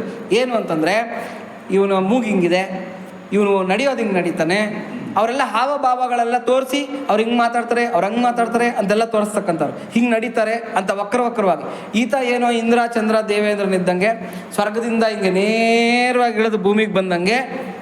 ಆಮೇಲೆ ನವಮನ್ಮತ ಆಕಾರ ಈತನ ಶರೀರ ಅನ್ನೋ ಥರದಲ್ಲಿ ಬೇರೆಯವರನ್ನೆಲ್ಲ ಆಡ್ಕೊಳೋದು. ಅವನ ಶರೀರ ಹಂಗಿದೆ, ಇವನ್ ಗಂಟ್ಲು ಹಿಂಗಿದೆ, ಇವನು ಮಾತಾಡೋದು ಹಿಂಗೆ ಮಾತಾಡ್ತಾನೆ, ಇವನು ನಡೆಯೋದು ಹಿಂಗೆ ನಡೀತಾನೆ, ಇವನು ಕೂದಲು ಹಿಂಗಿದೆ ಅಂತ ತಾವು ಅನ್ಕೊಳೋದು ಅಷ್ಟೇ ಅಲ್ಲ, ಆ ಅಹಂಕಾರ ನೆತ್ತಿಗತ್ಬಿಟ್ಟು, ಅದು ವಿಷ, ಅಹಂಕಾರ ಅಂತಕ್ಕಂಥದ್ದು ವಿಷ, ಅದು ನೆತ್ತಿಗತ್ಬಿಟ್ಟು ಎದುರುಗ ಇರ್ತಕ್ಕಂಥವ್ರ ಮನಸ್ಸನ್ನು ಚಿಮಟೋದಕ್ಕೆ ಶುರು ಮಾಡ್ತಾನೆ. ಏನಪ್ಪ ನಿನ್ನ ತಲೆ ಫುಲ್ಲು ಆಲೂಗಡ್ಡೆ ಆಗೋಗಿದೆ ಅಂತ, ನಿನ್ನ ತಲೆ ಆಲೂಗಡ್ಡೆ ಆಗೋಗಿದೆ ಅಂದರೆ ಪೂರ್ತಿ ಬೊಕ್ಕ ತಲೆ ಆಗೋಗ್ಬಿಟ್ಟಿದೆ ಅಂತ ಹೇಳ್ಬಿಟ್ಟು. ಏನು ನಿನ್ನ ತಲೆನಲ್ಲೆಲ್ಲ ಟ್ಯೂಬ್ಲೈಟ್ಗಳು ಬಂದುಬಿಟ್ಟಿದೆ ಅಂದರೆ ಏನರ್ಥ, ಬಿಳಿ ಕೂದಲುಗಳು ಬಂದಿದೆ ಅಂತ ಹೇಳ್ಬಿಟ್ಟು. ಹೀಗೆ ಅವರನ್ನು ಟೀಕೆ ಮಾಡೋದು, ಅವ್ರನ್ನ ನೋಯಿಸೋದು, ಅವ್ರ ಮನಸ್ಸು ಚಿವುಟೋದು ಇವೆಲ್ಲ ಮಾಡ್ತಾರೆ. ಬಿತ್ತಿದಂತೆ ಬೆಳೆ ಸುಳ್ಳಲ್ಲ ಅಂತಕ್ಕಂಥದ್ದು ಒಂದು ಪುಸ್ತಕ ಇದೆ, ಅದು ವಿವೇಕಾನಂದರು ಬರೆದಿರ್ತಕ್ಕಂಥದ್ದು. ಅದನ್ನು ಯಾರು ನಮ್ಮ ಇವರಿದ್ದಾರೆ, ಯಾರು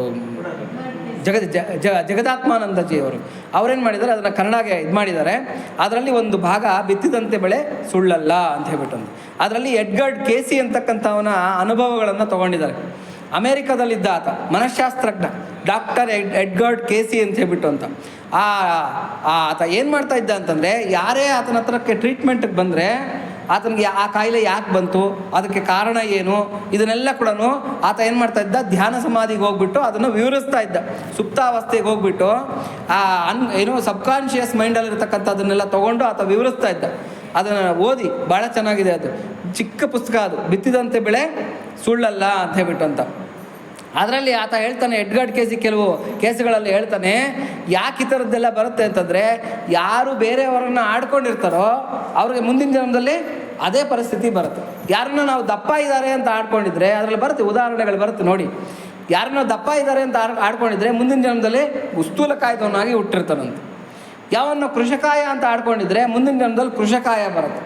ಅಥವಾ ಯಾರ ಸ್ತ್ರೀಯನ್ನು ಯಾವನ ಗಂಡ ತುಂಬ ಟಾರ್ಚರ್ ಮಾಡಿದ್ದಾನೆ, ತುಂಬ ಮಾನಸಿಕವಾಗಿ ಕಿರಿಕಿರಿ ಮಾಡಿದ್ದಾನೆ, ಹಿಂಸೆ ಮಾಡಿದ್ದಾನೆ ಅಂತಂದರೆ ಮುಂದಿನ ಜನ್ಮದಲ್ಲಿ ಆತ ಏನಾಗ್ತಾನೆ, ಒಬ್ಬ ಸ್ತ್ರೀಯಾಗಿ ಇನ್ನೊಬ್ಬ ಗಂಡನಿಗೆ ಹೆಂಡತಿಯಾಗಿ ಅವನು ಆ ಕಷ್ಟನ ಅನುಭವಿಸ್ತಾನೆ. ಇದೆಲ್ಲ ಎಡ್ಗರ್ಡ್ ಕೇಸಿ ಹೇಳ್ತಾನೆ, ನಾವಲ್ಲ. ಅಂದರೆ ಪಾಶ್ಚಿಮಾತ್ಯರು, ಡಾಕ್ಟರ್ ಆಗಿರ್ತಕ್ಕಂಥವ್ರು ಪಾಶ್ಚಿಮಾತ್ಯರು ಹೇಳಿರ್ತಕ್ಕಂಥ ಮಾತುಗಳಿವು. ಅಷ್ಟು ಆಶ್ಚರ್ಯ ಅನಿಸುತ್ತೆ ಅದನ್ನೆಲ್ಲ ಓದಿದಾಗ. ಇದರ ಅರ್ಥ ಏನು ಅಂತಂದರೆ, ನಾವು ಯಾರ ಮನಸ್ಸನ್ನು ನೋಯಿಸಬಾರ್ದು, ಯಾರನ್ನೂ ಟೀಕೆ ಮಾಡಬಾರ್ದು. ಒಂದ್ಸಲ ಏನಾಗುತ್ತೆ ಅಂತಂದರೆ, ಅಷ್ಟಾವಕ್ರ ಮಹರ್ಷಿಗಳು ಗೊತ್ತಾ, ಅಷ್ಟಾವಕ್ರ ಮಹರ್ಷಿಗಳು ಅಂತ ಮಹಾಭಕ್ತರವರು, ಮತ್ತು ವೇದಾಂಗಗಳನ್ನೆಲ್ಲ ತಿಳಿದಿರ್ತಕ್ಕಂಥವ್ರು. ಅವರು ಬರ್ತಾ ಇರಬೇಕಾಗಿದ್ದರೆ ಏನಾಗುತ್ತೆ ಅಂತಂದರೆ, ಒಬ್ಬ ಗಂಧರ್ವ ಅವನೇನು ಮಾಡ್ತಾನೆ, ಸ್ನಾನ ಮಾಡ್ತಾ ಇರಬೇಕಾಗಿದ್ದರೆ ಹೆಂಡತಿ ಹೇಳ್ತಾಳೆ, ನೋಡಿ ಅಷ್ಟಾವಕ್ರರು ನಡ್ಕೊಂಡು ಹೋಗ್ತಾ ಇದ್ದಾರೆ ಯಮುನಾ ತೀರದಲ್ಲಿ, ಹೋಗಿ ಅವ್ರಿಗೆ ಕಾಲಿಗೆ ನಮಸ್ಕಾರ ಮಾಡಿ ಅವ್ರ ಆಶೀರ್ವಾದನ ತಗೊಳ್ಳಿ ಅಂತೇಳ್ಬಿಟ್ಟು. ಅಷ್ಟಾವಕ್ರರು ಎಂಥ ಮಹಾನುಭಾವರು ಅಂದರೆ, ಅವ್ರ ಗರ್ಭದಲ್ಲಿರ್ತಾರೆ, ಅವ್ರ ತಾಯಿ ಗರ್ಭದಲ್ಲಿರ್ತಾರೆ. ತಂದೆ ವೇದಗಳನ್ನು ಹೇಳ್ಕೊಡ್ತಾ ಇರ್ತಾನೆ ಶಿಷ್ಯರಿಗೆಲ್ಲ ಕೂಡ. ಗ್ರಾಮರ್ ಮಿಸ್ಟೇಕ್ಗಳನ್ನು ಮಾಡ್ತಾ ಮಾಡ್ತಾ ಇದ್ದರೆ ಅಷ್ಟಾವಕ್ರರು ಏನು ಮಾಡ್ತಾರೆ, ಒಳಗಡೆ ಹೊಟ್ಟೆ ತಾಯಿ ಗರ್ಭದಲ್ಲಿಂದ ತಿದ್ದುತ್ತಾರಂತ. ಅಪ್ಪ ನೀನು ಗ್ರಾಮರ್ ಮಿಸ್ಟೇಕ್ಗಳು ಶಿಷ್ಯರಿಗೆಲ್ಲ ಹೇಳ್ಕೊಡ್ತಾ ಇದೆಯಾ, ನೋಡಿ ಇಂತಿಂಥ ಕಡೆ ತಪ್ಪು ಮಾಡಿದ್ಯಾ, ತಿದ್ಗೋ ಅಂತ ಹೇಳ್ಬಿಟ್ಟು. ತಂದೆಗೆ ಭಾಳ ಕೋಪ ಬಂದ್ಬಿಡುತ್ತಂತೆ. ಅಯ್ಯೋ ಮುಂಡೆದ ನನ್ನ ಮಗ, ನೀನು ಇನ್ನೂ ಭೂಮಿಗೆ ಬಿದ್ದಿಲ್ಲ, ತಾಯಿ ಗರ್ಭದಲ್ಲಿ ಇನ್ನೂ ಇದ್ದೀಯಾ, ಆವಾಗಲೇ ತಂದೆಯನ್ನು ಇಷ್ಟೆಲ್ಲ ಟೀಕೆ ಮಾಡ್ತೀಯಾ ಅಂತಂದರೆ ನೀನು ಹುಟ್ಟಿದ್ರೆ ಸುಮ್ಮನೆ ಬಿಡ್ತೀಯಾ ನನ್ನನ್ನು, ನಿನ್ನನ್ನು ನಾನು ಬದುಕಿಸ್ಬಾರ್ದು ಅಂತೇಳ್ಬಿಟ್ಟು ಮೊಣಕಾಲಿಂದ ಆ ತಾಯಿ ಗರ್ಭಕ್ಕೆ, ಅಂದರೆ ಹೆಂಡತಿ ಗರ್ಭಕ್ಕೆ 8 ಸಲ ಒದಿತಾನಂತೆ. ಒದಿಯೋ ಅಷ್ಟೊತ್ತಿಗೆ ಆತನ ಶರೀರ ಎಲ್ಲ ಕೂಡ, ಅಂದರೆ ಮಹಾನುಭಾವ ಆತ, ಅಂದರೆ ಸಾಯ್ತಕ್ಕಂಥ ಮಗು ಅಲ್ಲ, ಅದು ತಪಸ್ವಿ, ಯಾವುದೋ ಪೂರ್ವ ಜನ್ಮದ ಸಂಸ್ಕಾರದಿಂದ ಹುಡ್ತಾ ಇರತಕ್ಕಂಥವನು. ಆಗ ಹುಟ್ಟಿ ಬಂದರೆ ಆ 8 ಸಲ ಒದ್ದಿದ್ರ ಒಂದು ಇದಕ್ಕೆ ಕುತ್ತಿಗೆ, ಕೈ, ಕಾಲು, ಸೊಂಟ ಎಲ್ಲ ಕೂಡ 8 ಭಾಗ, ಶರೀರದ 8 ಭಾಗಗಳು ವಕ್ರ ಆಗೋಗಿರುತ್ತೆ. ಹಿಂಗೆ ಅವ್ರು ನಡೆಯೋದೇ ಹೀಗೆ ಬರ್ತಾ ಇರ್ತಾರೆ. ಅದಕ್ಕೆ ಅಷ್ಟಾವಕ್ರರು ಅಂತ ಹೇಳ್ಬಿಟ್ಟು ಮಹಾನುಭಾವರವರು ಅಂತ ಅವ್ರು ಬರ್ತಾ ಇದ್ದರೆ ಈ ಗಂಧರ್ವ ಏನು ಮಾಡ್ತಾನೆ, ಹೋಗ್ಬಿಟ್ಟು ಟೀಕೆ ಮಾಡ್ತಾನೆ. ಏನು ಸ್ವಾಮೀಜಿ, ಎಷ್ಟು ಚೆನ್ನಾಗಿದೆ ನಿಮ್ಮ ಶರೀರ, ಹಂಸ ನಡಿಗೆ ನೀವು ನಡೀತಾ ಇದ್ರೆ, ಹೀಗೆ ಬಳಕೊಂಡು ನಡೀತಾ ಇದ್ರೆ ಹಂಸ ನಡಿಗೆ, ಏನು ಚೆನ್ನಾಗಿದೆ ನಿಮ್ಮ ಶರೀರ, ನಿಮ್ಮ ಕೈ ಎಷ್ಟು ಚೆನ್ನಾಗಿದೆ, ನಿಮ್ಮ ಕಾಲು ಎಷ್ಟು ಚೆನ್ನಾಗಿದೆ, ನೀವು ಬೊಗ್ಗಿಸ್ಕೊಂಡಿರ್ತಕ್ಕಂಥ ಕುತ್ತಿಗೆ ಎಷ್ಟು ಚೆನ್ನಾಗಿದೆ ಅಂತ ಹೇಳ್ಬಿಟ್ಟು ಟೀಕೆ ಮಾಡ್ತಾ ಇರ್ತಾರೆ. ಹೀಗೆ ಮಾಡ್ತಾ ಇರಬೇಕಾಗಿದ್ರೆ ಆವಾಗ ಅಷ್ಟವಕ್ರರಿಗೆ ಅವರು ತಪಸ್ವಿಗಳಲ್ವ, ಅವ್ರಿಗೇನು ಕೋಪ ಬರಲ್ಲ. ಬಿಡು, ಏನೋ ಅಜ್ಞಾನಿ ಏನೋ ಮಾಡ್ಕೊತಾ ಇದ್ದಾನೆ ಅಂತ ಬಿಟ್ಟು ಮುಂದೆ ಹೋಗ್ತಾ ಇರ್ತಾರೆ. ಈತ ಬಿಡಲ್ಲ, ಮತ್ತೆ ಮತ್ತೆ ಬೆನ್ನತ್ತಿ ಕಾಡಿಸ್ತಾ ಇರ್ತಾನೆ. ನಿಮ್ಮ ಶರೀರನ ಎಲ್ಲಿ ಕೊಣಕ್ಕೊಂಡ್ರಿ, ತುಂಬ ಚೆನ್ನಾಗಿದೆ, ಯಾವ ಅಂಗಡಿಲಿ ಕೊಣಕ್ಕೊಂಡ್ರಿ ಅಂತೇಳ್ಬಿಟ್ಟು ಟೀಕೆ ಮಾಡ್ತಾ ಇರ್ತಾನೆ. ಕಡೆಗೆ ನೋಡಿ ನೋಡಿ ನೋಡಿ ಇವ್ರ ತಾಳ್ಮೆ ಹೋಗುತ್ತೆ. ಯಾರಿಗೆ? ಅಷ್ಟಾವಕ್ರರಿಗೆ ಹೋಗ್ಬಿಟ್ಟು ಹೇಳ್ತಾರೆ, ಅಪ್ಪ, ಕರ್ಮ ಅಂತಕ್ಕಂಥ ದುಡ್ಡನ್ನು ಕೊಟ್ಟು ಭಗವಂತ ಅಂತಕ್ಕಂಥ ಒಂದು ಅಂಗಡಿನಲ್ಲಿ ನಾನು ಈ ಶರೀರವನ್ನು ಕೊಣಕ್ಕೊಂಡಿದ್ದೀನಿ. ಕರ್ಮ ಅಂತಕ್ಕಂಥ ದುಡ್ಡನ್ನು ಕೊಟ್ಟು ಭಗವಂತ ಅಂತಕ್ಕಂಥ ಅಂಗಡಿನಲ್ಲಿ ನಾನು ಈ ಶರೀರವನ್ನು ಕೊಣಕ್ಕೊಂಡಿದ್ದೀನಿ. ನಿನಗೆ ಈ ಶರೀರದ ಮೇಲೆ ಇಷ್ಟೊಂದು ವ್ಯಾಮೋಹ ಇದೆ ಅನ್ನೋದಾದರೆ ನಾನು ಅಷ್ಟಾವಕ್ರನಾಗಿದ್ದರೆ ನೀನು ಶತವಕ್ರನಾಗು ಅಂತ ಹೇಳ್ತೀನಿ. ನನಗೆ 8 ಕಡೆ ಮಾತ್ರ ನಂಗೆ ವಕ್ರ, ನಿನಗೆ 100 ಕಡೆ ವಕ್ರ ಬರಲಿ ಅಂತ ಅವ್ರು ಆಶೀರ್ವಾದ ಮಾಡಿದ್ರಂತೆ. ಯಾರು? ಅಷ್ಟಾವಕ್ರರು. ನೋಡಿ, ಭಾಗವತರನ್ನ ಭಗವದ್ ಭಕ್ತರನ್ನ ಟೀಕೆ ಮಾಡಿದ್ರ ಫಲ. ಕಡೆಗೆ ಆತ ಏನಾಗ್ತಾನೆ? ಅಘಾಸುರ ಅಂತಕ್ಕಂಥ ರಾಕ್ಷಸನಾಗಿ ಹುಟ್ಟುತ್ತಾನೆ. ಅಘಾಸುರ ಗೊತ್ತಲ್ವಾ? ಶ್ರೀಕೃಷ್ಣ ಏನು ಮಾಡ್ತಾನೆ? ಅಂತ ದೊಡ್ಡ ಕೊಂಡಶಿಲ್ವ ಅಂತ, ಆ ಕೊಂಡಶಿಲ್ವ ಆಕಾರಂలో ಪಾಮ್ ಮಾದರಿగా పుట్టేసింటాడు. ಅಘಾಸುರ ಅಂತಕ್ಕಂಥ ರಾಕ್ಷಸ ಗೊಲ್ಲರನ್ನ ಮತ್ತು ಶ್ರೀಕೃಷ್ಣನನ್ನು ನುಂಗಾಕಬೇಕು ಅಂತೇಳ್ಬಿಟ್ಟು ಪ್ಲ್ಯಾನ್ ಮಾಡಿ ಬಾಯಿ ತೆರ್ಕೊಂಡು ಕೂತ್ಕೊಂಡಿರ್ತಾನೆ. ಎಲ್ಲಿ? ಆ ಹಸುಗಳನ್ನು ಮೇಯಿಸ್ತಾ ಇರ್ತಕ್ಕಂಥ ಆ ಬೃಂದಾವನದ ಪ್ರಾಂತದಲ್ಲಿ. ಕಡೆಗೆ ಗೊಲ್ಲರೆಲ್ಲ ಕೂಡ ಆ ಬಾಯಿಯೊಳಗೆ ನಡ್ಕೊಂಡು ಹೊಟ್ಟೋಗ್ತಾರೆ. ಹಾವಿನ ಮಕ ಅನ್ನೋದು ಗೊತ್ತಿಲ್ದಿರ ಗುಹೆ ಅಂತ ತಿಳ್ಕೊಂಡು ಎಲ್ಲ ನಡ್ಕೊಂಡು ಹೊಟ್ಟೋಗ್ತಾರೆ. ಗೋವುಗಳನ್ನೂ ಕರ್ಕೊಂಡು ಹೊಟ್ಟೋಗ್ತಾರೆ. ಕಡೆಗೆ ಶ್ರೀಕೃಷ್ಣ ಬಂದು ಅವ್ರನ್ನೆಲ್ಲ ರಕ್ಷಣೆ ಮಾಡಬೇಕು ಅಂತೇಳ್ಬಿಟ್ಟು ಕಾಲಲ್ಲಿ ಆದಮಿ ಆ ಅಘಾಸುರನ ಬಾಯಿಯನ್ನು ಸೀಳಿಬಿಡ್ತಾನೆ. ಕಡೆಗೆ ಆ ಅಘಾಸುರನಿಗೆ ಆ ಜನ್ಮದಿಂದ ಮುಕ್ತಿ ಅಂತಕ್ಕಂಥದ್ದು ಸಿಗತ್ತೆ. ಇದು ಯಾಕೆ? ಇದೆಲ್ಲ ಭಾಗವತದಲ್ಲಿ ಬರ್ತಕ್ಕಂಥ ಕಥೆಗಳು ಯಾಕೆ ಬರುತ್ತೆ ಅಂತಂದರೆ, ಯಾರನ್ನೂ ನಾವು ಶಾರೀರಿಕವಾಗಿ ಟೀಕೆ ಮಾಡಬಾರ್ದು. ನೀನು ಬೆಳಗಿದ್ಯಾ, ಕಪ್ಪಗಿದ್ಯಾ, ನೀನು ಹಂಗಿದ್ಯಾ, ಹಿಂಗಿದೆಯಾ, ಒಳ್ಳೇದಲ್ಲ. ಅದು ಯಾವತ್ತಿಗೂ ಕೂಡ ಮಾಡಬಾರ್ದು. ನಾವು ಶರೀರ ದೃಷ್ಟಿಯಿಂದ ಯಾರನ್ನು ನೋಡಲೇಬಾರ್ದು. ಕಬ್ಬು ಡೊಂಕಾದರೇನು ಸಿಹಿಯು ಡೊಂಕೆ ವಿಠಲ. ಕಬ್ಬು ಸೊಟ್ಟಗಿದೆ ಅಂತೇಳ್ಬಿಟ್ಟು ಅದೇನು ಉಪ್ಪುಪ್ಪಾಗಿರತ್ತಾ? ಸಿಹಿಯಾಗೇ ಇರುತ್ತೆ ತಾನೇ.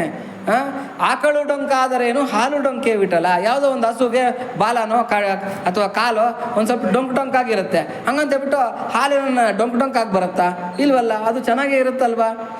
ಬಿಲ್ಲು ಡೊಂಕಾದರೇನು ಬಾಣ ಡೊಂಕೆ ವಿಠಲ ಅಲ್ವಾ? ಬಿಲ್ಲು ಡೊಂಕಾಗೇ ಇರುತ್ತೆ, ನಾವು ಬಿಡಬೇಕಾಗಿದ್ರೆ. ಬಾಣ ಡೊಂಕಿರುತ್ತಾ?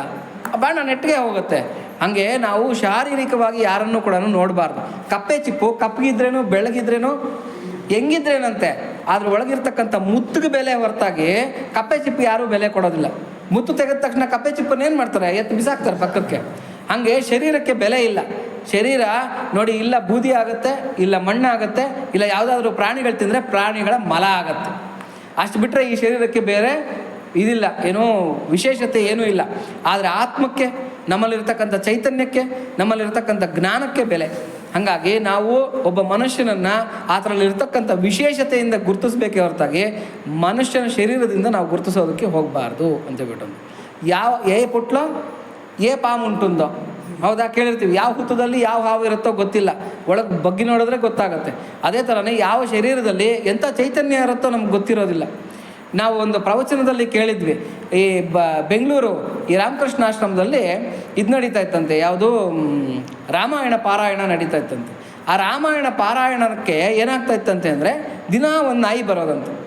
ದಿನ ಒಂದು ನಾಯಿ ಬಂದುಬಿಟ್ಟು ಹೀಗೆ ಮುಂದಿನ ಸಾಲಲ್ಲಿರ್ತಕ್ಕಂಥ ಒಂದು ಚೇರ್ ಕೆಳಗಡೆ ಅದು ಕೂತ್ಕೊಂಡು ಕೇಳ್ತಾ ಇರೋದಂತೆ. ಫಸ್ಟು ಪ್ರವಚನಕಾರರಾಗಿರ್ತಕ್ಕಂಥ ಸನ್ಯಾಸಿಗಳು ಅನ್ಕೊತಾ ಇದ್ರಂತೆ, ಏನಂತ ಅಂತಂದರೆ, ಯಾರೋ ಸಾಕಿರೋ ನಾಯಿ ಅನಿಸುತ್ತೆ, ಯಾರೋ ಪ್ರವಚನಕ್ಕೆ ಬಂದಿರ್ತಾರೆ ಅವರು, ಅವ್ರ ಜೊತೆನಲ್ಲೇ ಈ ನಾಯಿನೂ ಬಂದು ಕೂತ್ಕೊತಾ ಇದೆ ಅಂತೇಳ್ಬಿಟ್ಟು ಡೈಲಿ ಬರೋದಂತೆ.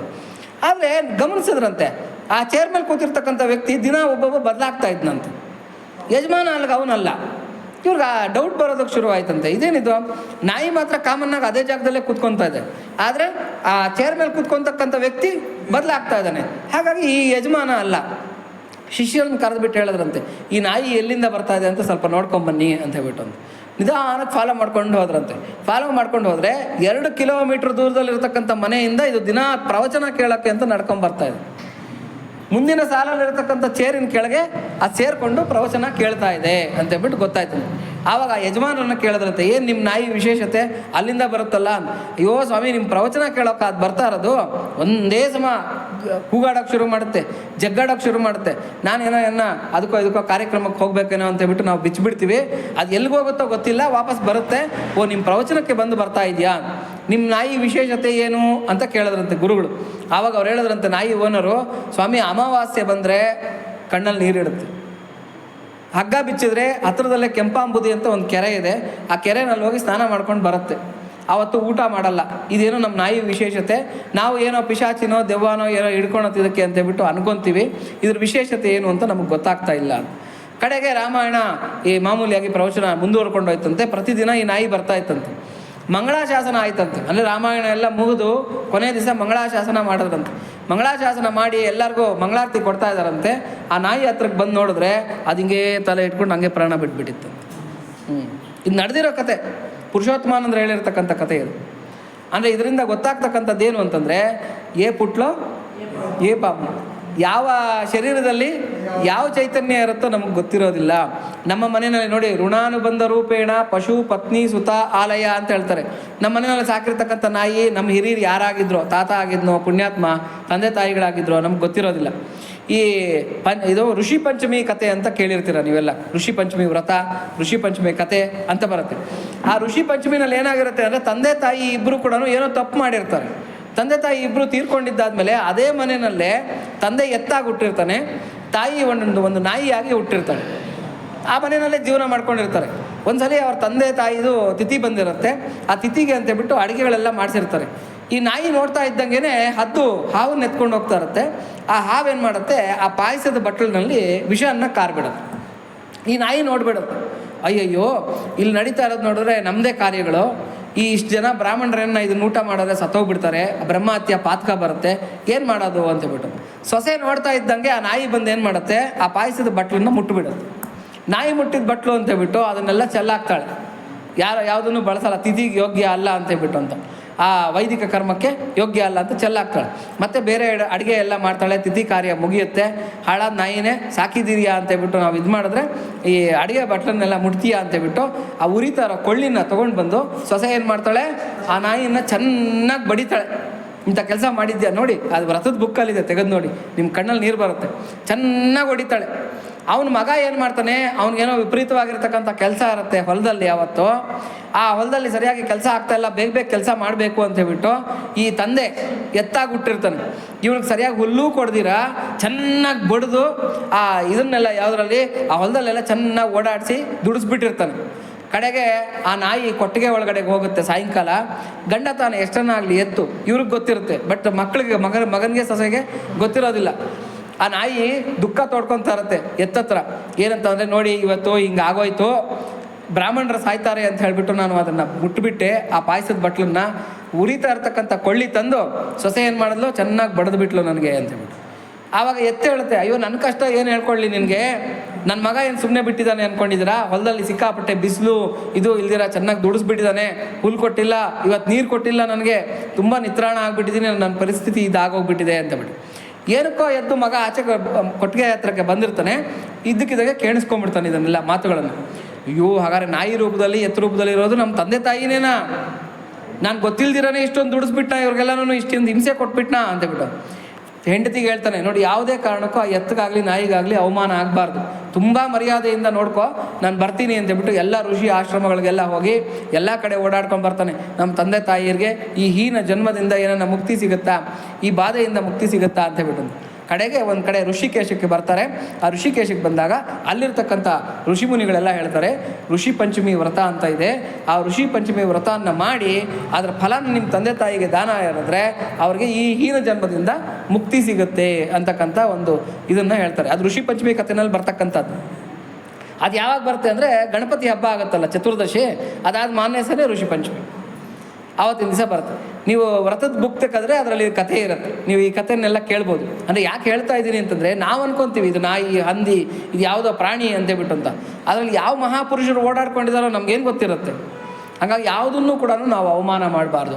ನಾಯಿಗಳು ಅಂದರೆ ಪ್ರಾಣಿಗಳನ್ನೇ ನಾವು ಅವಮಾನ ಮಾಡಬಾರ್ದು ಅಂತಂದಾಗ ಮನುಷ್ಯರನ್ನ ಅವಮಾನ ಮಾಡೋದು ಎಷ್ಟು ಅಕ್ಷಮ್ಯ ಅಪರಾಧ ಅಲ್ವಾ. ಅವ್ರಿಗೆ ಪ್ರಜ್ಞೆ ಇರುತ್ತೆ, ನೋವಾಗುತ್ತೆ, ಅವ್ರಿಗೆ ಬಾಧೆ ಆಗುತ್ತೆ, ಯಾವುದೇ ಕಾರಣಕ್ಕೂ ಅವ್ರನ್ನ ಅವಮಾನ ಮಾಡಬಾರ್ದು.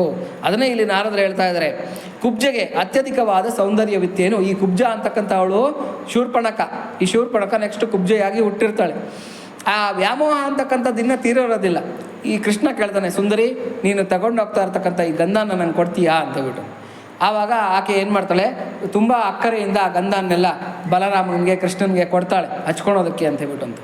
ಆವಾಗ ನೀನು ನನ್ನ ಸುಂದರಿ ಅಂತ ಕರೆದು ಅವಮಾನ ಮಾಡ್ದಲ್ಲ, ನಂಗೆ ದುಃಖ ಆಗ್ತಾ ಇದೆ ಅಂತ ಹೇಳ್ತಾಳೆ. ಇಲ್ಲ, ನಿಜವಾಗ್ಲೂ ನೀನು ಸುಂದರಿ, ತೋರಿಸ್ತೀನಿ ತರಿ ನಿನ್ನ ಸೌಂದರ್ಯ ಎಂಥದ್ದು ಅಂತೇಳ್ಬಿಟ್ಟು ಅಂತ. ಅವಳ ಕಾಲ ಮೇಲೆ ಕೃಷ್ಣನ ಕಾಲಿಟ್ಟು ಅಮುಕಿ ಗಡ್ಡನ ಹಿಡ್ಕೊಂಡು ನೀನು ಮೇಲೆ ಕೆತ್ತಾನೆ. ಮೇಲೆ ಕೆತ್ತೋ ಅಷ್ಟೊತ್ತಿಗೆ ಆಕೆ ನವ ಯೌವನವತಿಯಾಗಿರತಕ್ಕಂಥ ಸುಂದರಿಯಾಗಿ ಬದಲಾಗ್ಬಿಡ್ತಾಳೆ. ಇದು ಭಾಗವತದಲ್ಲಿ ಬರ್ತಕ್ಕಂಥ ಕತೆ. ಯಾಕೆ ಹೇಳ್ತಾ ಇದ್ದೀನಿ ಅಂತಂದರೆ, ಆ ಕುಬ್ಜೆಗೆ ಯಾವ ಸೌಂದರ್ಯ ಇತ್ತು, ಇನ್ನು ಸುಧಾಮನಿಗೆ ಎಂಥ ಐಶ್ವರ್ಯ ಇತ್ತು. ಸುಧಾಮ ಗೊತ್ತು, ಕುಚೇಲ, ಆತನಿಗೆ ಎಂಥ ಐಶ್ವರ್ಯ ಇತ್ತು. ಭಗವಂತ ಐಶ್ವರ್ಯನ ನೋಡಿ ಒಲಿದನ. ಏನು ರೇಷ್ಮೆಯ ಸಿಂಹಾಸನ, ದಂತದಿಂದ ಮಾಡಿರತಕ್ಕಂಥ ಮಂಚ, ಅದ್ರ ಮೇಲೆ ಮಲ್ಕೊಂಡಿದ್ದಂತೆ. ರುಕ್ಮಿಣಿ ಕಾಲು ಹೊತ್ತಾ ಇದ್ಲಂತೆ ಶ್ರೀಕೃಷ್ಣನಿಗೆ. ದೂರದಿಂದ ಕಿಟಕಿಯಿಂದ ಅದಕ್ಕೂ ಆಚೆಗೆ ನೋಡಿದಂತೆ. ನೋಡಿದ್ರೆ ಕೋಟೆ ಬಾಗಿಲಲ್ಲಿ ಸುಧಾಮ ನಿಂತ್ಕೊಂಡಿದ್ದಾನೆ. ಓ ಸುಧಾಮ, ಯಾವಾಗ ಬಂದೆ ಅಂತೇಳ್ಬಿಟ್ಟು ಆ ಮಂಚದಿಂದ ಧುಮುಕ್ಬಿಟ್ಟು ಓಡ್ಕೊಂಡು ಆಚೆ ಕಡೆಗೆ ಬರ್ತಾನಂತೆ. ಅದು ಬರೀ ಕಾಲಿನಲ್ಲಿ, ತಲೆ ಮೇಲೆ ಕಿರೀಟ ಇರಲ್ಲ, ಓಡ್ಕೊಂಡು ಬರ್ತಾನಂತೆ. ಎಲ್ರಿಗೂ ಆಶ್ಚರ್ಯ, ಶ್ರೀಕೃಷ್ಣ ಯಾಕೆ ಹಿಂಗೆ ಓಡ್ಕೊಂಡು ಹೋಗ್ತಾ ಇದ್ದಾನೆ ಅಂತ. ಆ ಸುಧಾಮನ ಕೈ ಹಿಡ್ಕೊಂಡು ಕರ್ಕೊಂಬರ್ತಾನೆ. ಅವನಿಗೆ ಸುಧಾಮ ಅಂತಕ್ಕಂಥದ್ದು ಹೆಸರು. ಕುಚೇಲ ಕುಚೇಲ ಅಂತ ಕರಿತಿರ್ತಾರೆ. ಚೇಲ ಅಂದರೆ ವಸ್ತ್ರ ಅಂತೇಳ್ಬಿಟ್ಟು. ಕುಚೇಲ ಅಂತಂದು ಯಾಕೆ ಕರಿತಾ ಇರ್ತಾರೆ ಅಂದರೆ, ಬರೀ ಹರಕಲು ವಸ್ತ್ರ, ಅಲ್ಲಿ ಅರ್ಧವಾಗಿರುತ್ತೆ, ಇಲ್ಲಿ ಅರ್ಧವಾಗಿರುತ್ತೆ, ಬರೀ ಹರಕಲು ವಸ್ತ್ರ, ಮಲಿನವಾಗಿರ್ತಕ್ಕಂಥ ವಸ್ತ್ರ, ಅದನ್ನು ತೊಗೊಂಡು ಬಂದಿದ್ದರಿಂದ, ಉಟ್ಕೊಂಡು ಬಂದಿದ್ದರಿಂದ ಅವನನ್ನು ಕುಚೇಲ ಅಂತ ಕರೀತಾರಂತೆ. ಅವನನ್ನು ಕೈ ಹಿಡ್ಕೊಂಡು ಕರ್ಕೊಂಬರ್ತಾನೆ. ಎಲ್ಲಿ ಕರ್ಕೊಂಬಂದು ತಾನು ಮಲಗಿದ್ನಲ್ಲ ಸಿಂಹಾಸನ, ಯಾವುದು ಇದು ಮಂಚ, ಆ ದಂತದ ಮಂಚದ ಮೇಲೆ ಕೂಡಿಸ್ತಾನೆ. ಕೂಡಿಸ್ಬಿಟ್ಟು ರುಕ್ಮಿಣಿಗೆ ಹೇಳ್ತಾನೆ, ಸಾಕ್ಷಾತ್ ಮಹಾಲಕ್ಷ್ಮಿ ರುಕ್ಮಿಣಿ, ಹೋಗು ಬಂಗಾರದ ಪಾತ್ರೆಯಲ್ಲಿ ನೀರು ತೊಗೊಂಬ, ಕಾಲು ತೊಳಿಬೇಕು, ನನ್ನ ಬಾಲ್ಯ ಸ್ನೇಹಿತ ಬಂದ್ಬಿಟ್ಟಿದ್ದಾನೆ ಅಂತೇಳ್ಬಿಟ್ಟದು. ಬಂಗಾರದ ತಟ್ಟೆ, ಬಂಗಾರದ ಚೊಂಬಲ್ಲಿ ನೀರು ತೊಗೊಂಬರ್ತಾಳೆ ರುಕ್ಮಿಣಿ. ಕಡೆಗೆ ಪಟ್ಟಮಹಿಷಿಯರೆಲ್ಲ ಬರ್ತಾರೆ, ಚಂದನ, ಅಗರು, ಕಸ್ತೂರಿ ಎಲ್ಲ ಎತ್ಕೊಂಡ್ಬರ್ತಾರೆ. ಸಾಕ್ಷಾತ್ ಶ್ರೀಕೃಷ್ಣನೇ ಪಾದ ತೊಳಿತಾನೆ. ಯಾರಿಗೆ? ಕುಚೇಲನಿಗೆ. ಮಹಾಲಕ್ಷ್ಮಿನೇ ನೀರು ಹಾಕ್ತಾಳೆ ಕಾಲು ತೊಳೆಯೋದಕ್ಕೆ ಅಂತೇಳ್ಬಿಟ್ಟು ಅಂತ. ಕಡೆಗೆ ಆ ಚಂದನ, ಅಗರು, ಪುಷ್ಪ ಎಲ್ಲ ಅಲಂಕಾರ ಮಾಡಿ, ಒಳ್ಳೆ ಉಟ್ಕೊಳೋದಕ್ಕೆ ವಸ್ತ್ರ ಕೊಟ್ಟು, ಸ್ನಾನಗಳನ್ನು ಮಾಡಿಸಿ, ಆಮೇಲೆ ಕೂಡಿಸಿ ಒಳ್ಳೆ ಊಟಗಳನ್ನು ಮಾಡಿಸಿ, ಕುಚೇಲ ಇನ್ನೇನೇ ಸಮಾಚಾರ, ನಾವು ಓದೋವಾಗ ಹೆಂಗಿತ್ತು, ಯಾವ ಥರ ಇತ್ತು ಅಂತೇಳ್ಬಿಟ್ಟು. ಅಂದರೆ ಶ್ರೀಕೃಷ್ಣ ಮಥುರೆಗೆ ರಾಜನಾಗಿದ್ದರೂ ಕೂಡ, ಅಷ್ಟು ಐಶ್ವರ್ಯ ಬಂದಿದ್ರು ಕೂಡ ಕುಚೇಲನಿಗೇನು ಸ್ನೇಹಿತನೇ.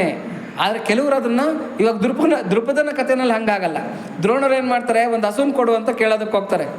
ಆ ರಾಜ್ಯ ಕೊಡ್ತೀನಿ ಅಂತ ಹೇಳಿರ್ತಾನೆ. ಯಾವಾಗ? ಫ್ರೆಂಡ್ ಆಗಿದ್ದಾಗ. ಒಂದೇ ಒಂದು ಹಸುನ್ ಕೊಡಪ್ಪ, ನನ್ನ ಮಗುಗೆ ಕುಡಿಸ್ಕೊಳೋದಕ್ಕೆ ಹಾಲಿಲ್ಲ, ಒಂದು ಹಸುವನ್ನು ಕೊಡು ಅಂತಂದರೆ ಕತ್ತಿಡಿದು ದಬ್ಬು ಬಿಡ್ತಾನೆ. ಯಾರನ್ನ? ದ್ರೋಣಾಚಾರ್ಯರನ್ನ. ಅಂದರೆ ಅಲ್ಲೇನು ನಡೀತು, ಶ್ರೀಕೃಷ್ಣನ ಕಥೆಯಲ್ಲಿ ಏನು ನಡೀತು ಅಂತೇಳ್ಬಿಟ್ಟು. ಅಂದರೆ ಭಗವಂತ ದನನ ನೋಡಿ ಇಷ್ಟಪಟ್ಟನ ಕುಚೇಲನ್ನ? ಇಲ್ಲ. ಭಕ್ತಪ್ರಿಯನಾದ ಶ್ರೀಹರಿಯು ಕೇವಲ ಭಕ್ತಿಯಿಂದ ಒಲಿದು ರಕ್ಷಿಸುತ್ತಾನೆಯೇ ಹೊರತು ಗುಣಗಳಿಗೆ ಒಲಿದು ಅಲ್ಲ. ನಮ್ಮಲ್ಲಿ ಪಾಂಡಿತ್ಯ ಇದೆಯಾ, ಸೌಂದರ್ಯ ಇದೆಯಾ, ದುಡ್ಡಿದೆಯಾ, ಅಥವಾ ನಮ್ಮಲ್ಲಿ ಏನಿದೆ ಅಂತಕ್ಕಂಥ ನೋಡಿ ಭಗವಂತ ಒಲಿಯೋದಿಲ್ಲ. ನಮ್ಮಲ್ಲಿ ಭಕ್ತಿ ಇದೆಯಾ ಇಲ್ವಾ ಅಂತೇಳ್ಬಿಟ್ಟು. ನೋಡಿ, ಪತ್ರಂ ಪುಷ್ಪಂ ಫಲಂ ತೋಯಂ, ಇಲ್ಲಿ ಪ್ಲೂರಲ್ ಹೇಳಿಲ್ಲ ಭಗವಂತ. ಅಂದರೆ ಪತ್ರಗಳು, ಪುಷ್ಪಗಳು ಹಿಂಗೆಲ್ಲ ಹೇಳಿಲ್ಲ. ಯಾರಾದರೂ ಭಕ್ತಿಯಿಂದ ಒಂದು ಹಣ್ಣನ್ನು, ಒಂದು ಎಲೆಯನ್ನು, ಒಂದಿಷ್ಟು ನೀರನ್ನು ಭಕ್ತಿಯಿಂದ ಕೊಟ್ಟರೆ ಸಾಕಪ್ಪ, ನಾನು ಅದನ್ನು ಪ್ರೀತಿಯಿಂದ ಅಸ್ನಾಮಿ ಪ್ರಯತಾತ್ಮನಃ ಅಂತ, ಅದನ್ನು ಪ್ರೀತಿಯಿಂದ ತೊಗೊತೀನಿ ನಾನು. ಪತ್ರಂ ಪುಷ್ಪಂ ಫಲಂ ತೋಯಂ ಯೋಮೇ ಭಕ್ತ್ಯಾ ಪ್ರಯಚ್ಛತಿ ತದಹಂ ಭಕ್ತ್ಯುಪಹೃತಂ ಅಸ್ನಾಮಿ ಪ್ರಯತಾತ್ಮನಃ ಅಂತ. ಗಂಗೆ ಗೋವು ಪಾಲು ಗರಟೆಡೈನನು ಚಾಲು, ಕಡವಡೈನನು ಒದ್ದು ಕರಮು ಪಾಲು, ಭಕ್ತಿ ಕಲ್ಲು ಕೂಡು ಪಟ್ಟೆಡೈನನು ಸಾಲು, ವಿಶ್ವದಾಭಿರಾಮ ವಿನುರವೇಮ ಅಂತ ಹೇಳ್ಬಿಟ್ಟಂತ. ಭಗವಂತ ಕೇಳ್ತಕ್ಕಂಥದ್ದು ಭಕ್ತಿಯನ್ನೇ ಹೊರತಾಗಿ ನಮ್ಮಲ್ಲಿರ್ತಕ್ಕಂಥ ಆಡಂಬರನ್ನಲ್ಲ. ನೀನು ಮಡಿ ಹುಟ್ಟಿದ್ಯಾ, ರುದ್ರಾಕ್ಷಿ ತುಳಸಿಗಳನ್ನು ಹಾಕ್ಕೊಂಡಿದ್ಯಾ, ಗೋಪಿ ಚಂದನ ವಿಭೂತಿ ಎಲ್ಲ ಬಳ್ಕೊಂಡಿದ್ಯಾ, ಭಗವಂತನಿಗೆ ಏನಕ್ಕೆ ಬೇಕು ಅವೆಲ್ಲ? ಅವ ಯಾವುದು ಕೂಡ ಕೇಳೋದಿಲ್ಲ. ಹೃದಯದಲ್ಲಿರ್ತಕ್ಕಂಥ ಭಕ್ತಿಯನ್ನು ಮಾತ್ರ ನೋಡ್ತಾನೆ. ಭಗವಂತಡು ಬಾಹ್ಯಪ್ರಿಯುಡು ಕಾಡು, ಭಾವಪ್ರಿಯುಡು ಅಂತ ಹೇಳ್ಬಿಟ್ಟದ್ದು. ಅದನ್ನೇ ಇಲ್ಲಿ ಭಾಗವತ ಶ್ಲೋಕವನ್ನು ಉದಾಹರಿಸಿ ಹೇಳ್ತಾ ಇದ್ದಾರೆ. ಭಗವಂತ ನಮ್ಮನ್ನು ಭಕ್ತಿಯನ್ನು ಮಾತ್ರ ನೋಡಿ ಪ್ರೀತಿಸ್ತಕ್ಕಂಥವನು. ಹಾಗಾಗಿ ಭಕ್ತರ ಮಧ್ಯದಲ್ಲಿ ನಾವು ಈ ಭೇದಗಳನ್ನು ಎಣಿಕೆ ಮಾಡಬಾರ್ದು. ಯಾವುದನ್ನ? ಜಾತಿ, ವಿದ್ಯೆ, ರೂಪ, ಕುಲ, ಧನ, ಕ್ರಿಯೆ, ಇವುಗಳನ್ನು ನಾವು ಎಣಿಸಬಾರ್ದು. ಒಂದು ವೇಳೆ ಫಾರ್ ಎಕ್ಸಾಂಪಲ್ ಯಾರೋ ಕಸ ಗುಡಿಸ್ತಾ ಇದ್ದಾರೆ ಅಂದ್ಕೊಳ್ಳಿ, ಈ ಊರಲ್ಲೆಲ್ಲ ಸ್ವಚ್ಛ ಮಾಡ್ತಕ್ಕಂಥ ಕಸ ಗುಡಿಸ್ತಕ್ಕಂಥವ್ರು ಭಗವದ್ ಭಕ್ತರಾಗಿದ್ದಾರೆ ಅಂತ ಇಟ್ಕೊಳ್ಳಿ. ನಾವು ಅವರನ್ನು ಜಾತಿಯಿಂದಾಗಲಿ, ಆತ ಮಾಡ್ತಾ ಇರ್ತಕ್ಕಂಥ ವೃತ್ತಿಯಿಂದಾಗಲಿ ನಾವು ಆತನನ್ನು ಗುರುತಿಸಬಾರ್ದು. ಯಾವುದರಿಂದ ಗುರುತಿಸ್ಬೇಕು? ಆತ ಭಗವದ್ ಭಕ್ತನ ಅಲ್ವಾ? ಭಗವದ್ ಭಕ್ತ ಆದರೆ ಅವನು ಶ್ರೇಷ್ಠ ವ್ಯಕ್ತಿ. ಅವನಂಥ ಶ್ರೇಷ್ಠ ವ್ಯಕ್ತಿ ಯಾರೂ ಇಲ್ಲ. ಆತನಿಗೆ ಕೊಡಬೇಕಾಗಿರ್ತಕ್ಕಂಥ ಎಲ್ಲ ಮರ್ಯಾದೆಗಳನ್ನು ಕೂಡ ನಾವು ಕೊಟ್ಟು ಮಾತಾಡಬೇಕು. ಯಾಕೆಂದರೆ ನಾವೇನನ್ನು ಕಿಂಚಿತ್ ಅಪಚಾರ ಮಾಡಿದ್ರೂ ಕೂಡ ಭಕ್ತನಿಗೆ ಭಗವಂತನ ಕೋಪಕ್ಕೆ ನಾವು ಗುರಿ ಆಗ್ತೀವಿ. ಮನ್ಯೇ ಧನಾಭಿಜನ ರೂಪ ತಪಶ್ರುತೌಜಃ ತೇಜ ಪ್ರಭಾವ ಬಲ ಪೌರುಷ ಬುದ್ಧಿಯೋಗಾ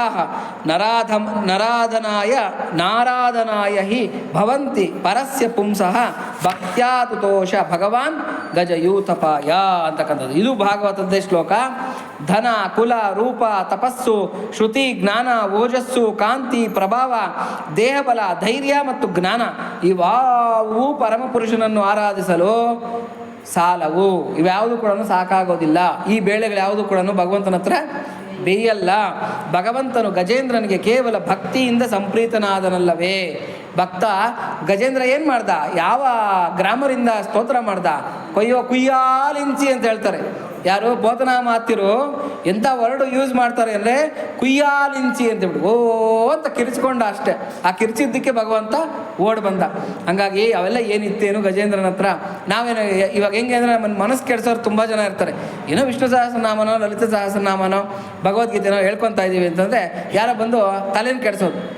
ಅದೆಲ್ಲ ಗುರುಮುಖಿಯನ್ನು ಕಲಿಬೇಕಪ್ಪ, ಹಂಗೆಲ್ಲ ಹೆಂಗಂದ್ರೆ ನನಗೆ ಹೇಳೋ ಹಂಗಿಲ್ಲ, ಗ್ರಾಮರ್ ಮಿಸ್ಟೇಕ್ಗಳು ಮಾಡಬಾರ್ದು, ಮಹಾಪಾಪ ಬರುತ್ತೆ, ಅದು ಬರುತ್ತೆ, ಇದು ಬರುತ್ತೆ ಅಂತ ಭಗವಂತ ಅವೆಲ್ಲ ಕೇಳೋದು. ನೀನು ಗ್ರಾಮರ್ ಮಿಸ್ಟೇಕನ್ನು ಮಾಡ್ಕೊ, ಏನನ್ನ ಮಾಡ್ಕೊ. ಇವಾಗ ಚಿಕ್ಕ ಮಗು ಅಪ್ಪ ಅಮ್ಮನ್ನ ತೊದಲು ಮಾತುಗಳಿಂದಾನೇ ಹೇಳುತ್ತೆ. ಅಪ್ಪ ಅಮ್ಮ ಕೋಪ ಮಾಡ್ಕೊತಾರೇನೋ? ಇಲ್ಲ, ಅದೆಷ್ಟೋ ಇಷ್ಟ ಅವ್ರಿಗೆ. ಹೇಳು ಕಂದ ಮಾತಾಡ್ಬೇಕಂತ, ನೀನು ಮಾತಾಡೋದು ನಂಗೆ ಎಷ್ಟು ಇಷ್ಟನೋ ಮಾತಾಡು ಅಂತ ಹೇಳುತ್ತೆ. ಹೌದಾ? ತಂದೆ ತಾಯಿ ಹಂಗೆ ಹೇಳ್ತಾರ? ಭಕ್ತನೂ ಅಷ್ಟೇನಂತೆ. ತೊದಲು ನುಡಿಗಳಲ್ಲಿ, ಗೊತ್ತಿದ್ದು ಗೊತ್ತಿಲ್ಲದೆ ಇರ್ತಕ್ಕಂಥ ಜ್ಞಾನದಲ್ಲಿ ಏನೋ ತಪ್ಪುಗಳೆಲ್ಲ ನಾವು ಹೇಳ್ತಾ ಇರ್ತೀವಲ್ಲ ಭಗವಂತನ ವಿಚಾರದಲ್ಲಿ, ಅವನು ಯಾವತ್ತೂ ಕೂಡ ಅದನ್ನು ಭೇದ ಎಣಿಸೋದಿಲ್ಲ ಬಂತೆ. ಅವ್ನಿಗೆ ಆನಂದ ಆಗ್ತಾ ಇರ್ತಂತೆ, ನನ್ನ ಭಕ್ತ ಎಷ್ಟು ಪ್ರೀತಿಯಿಂದ ಹೇಳ್ತಾ ಇದ್ದಾನೆ ಅಂತೇಳಿ.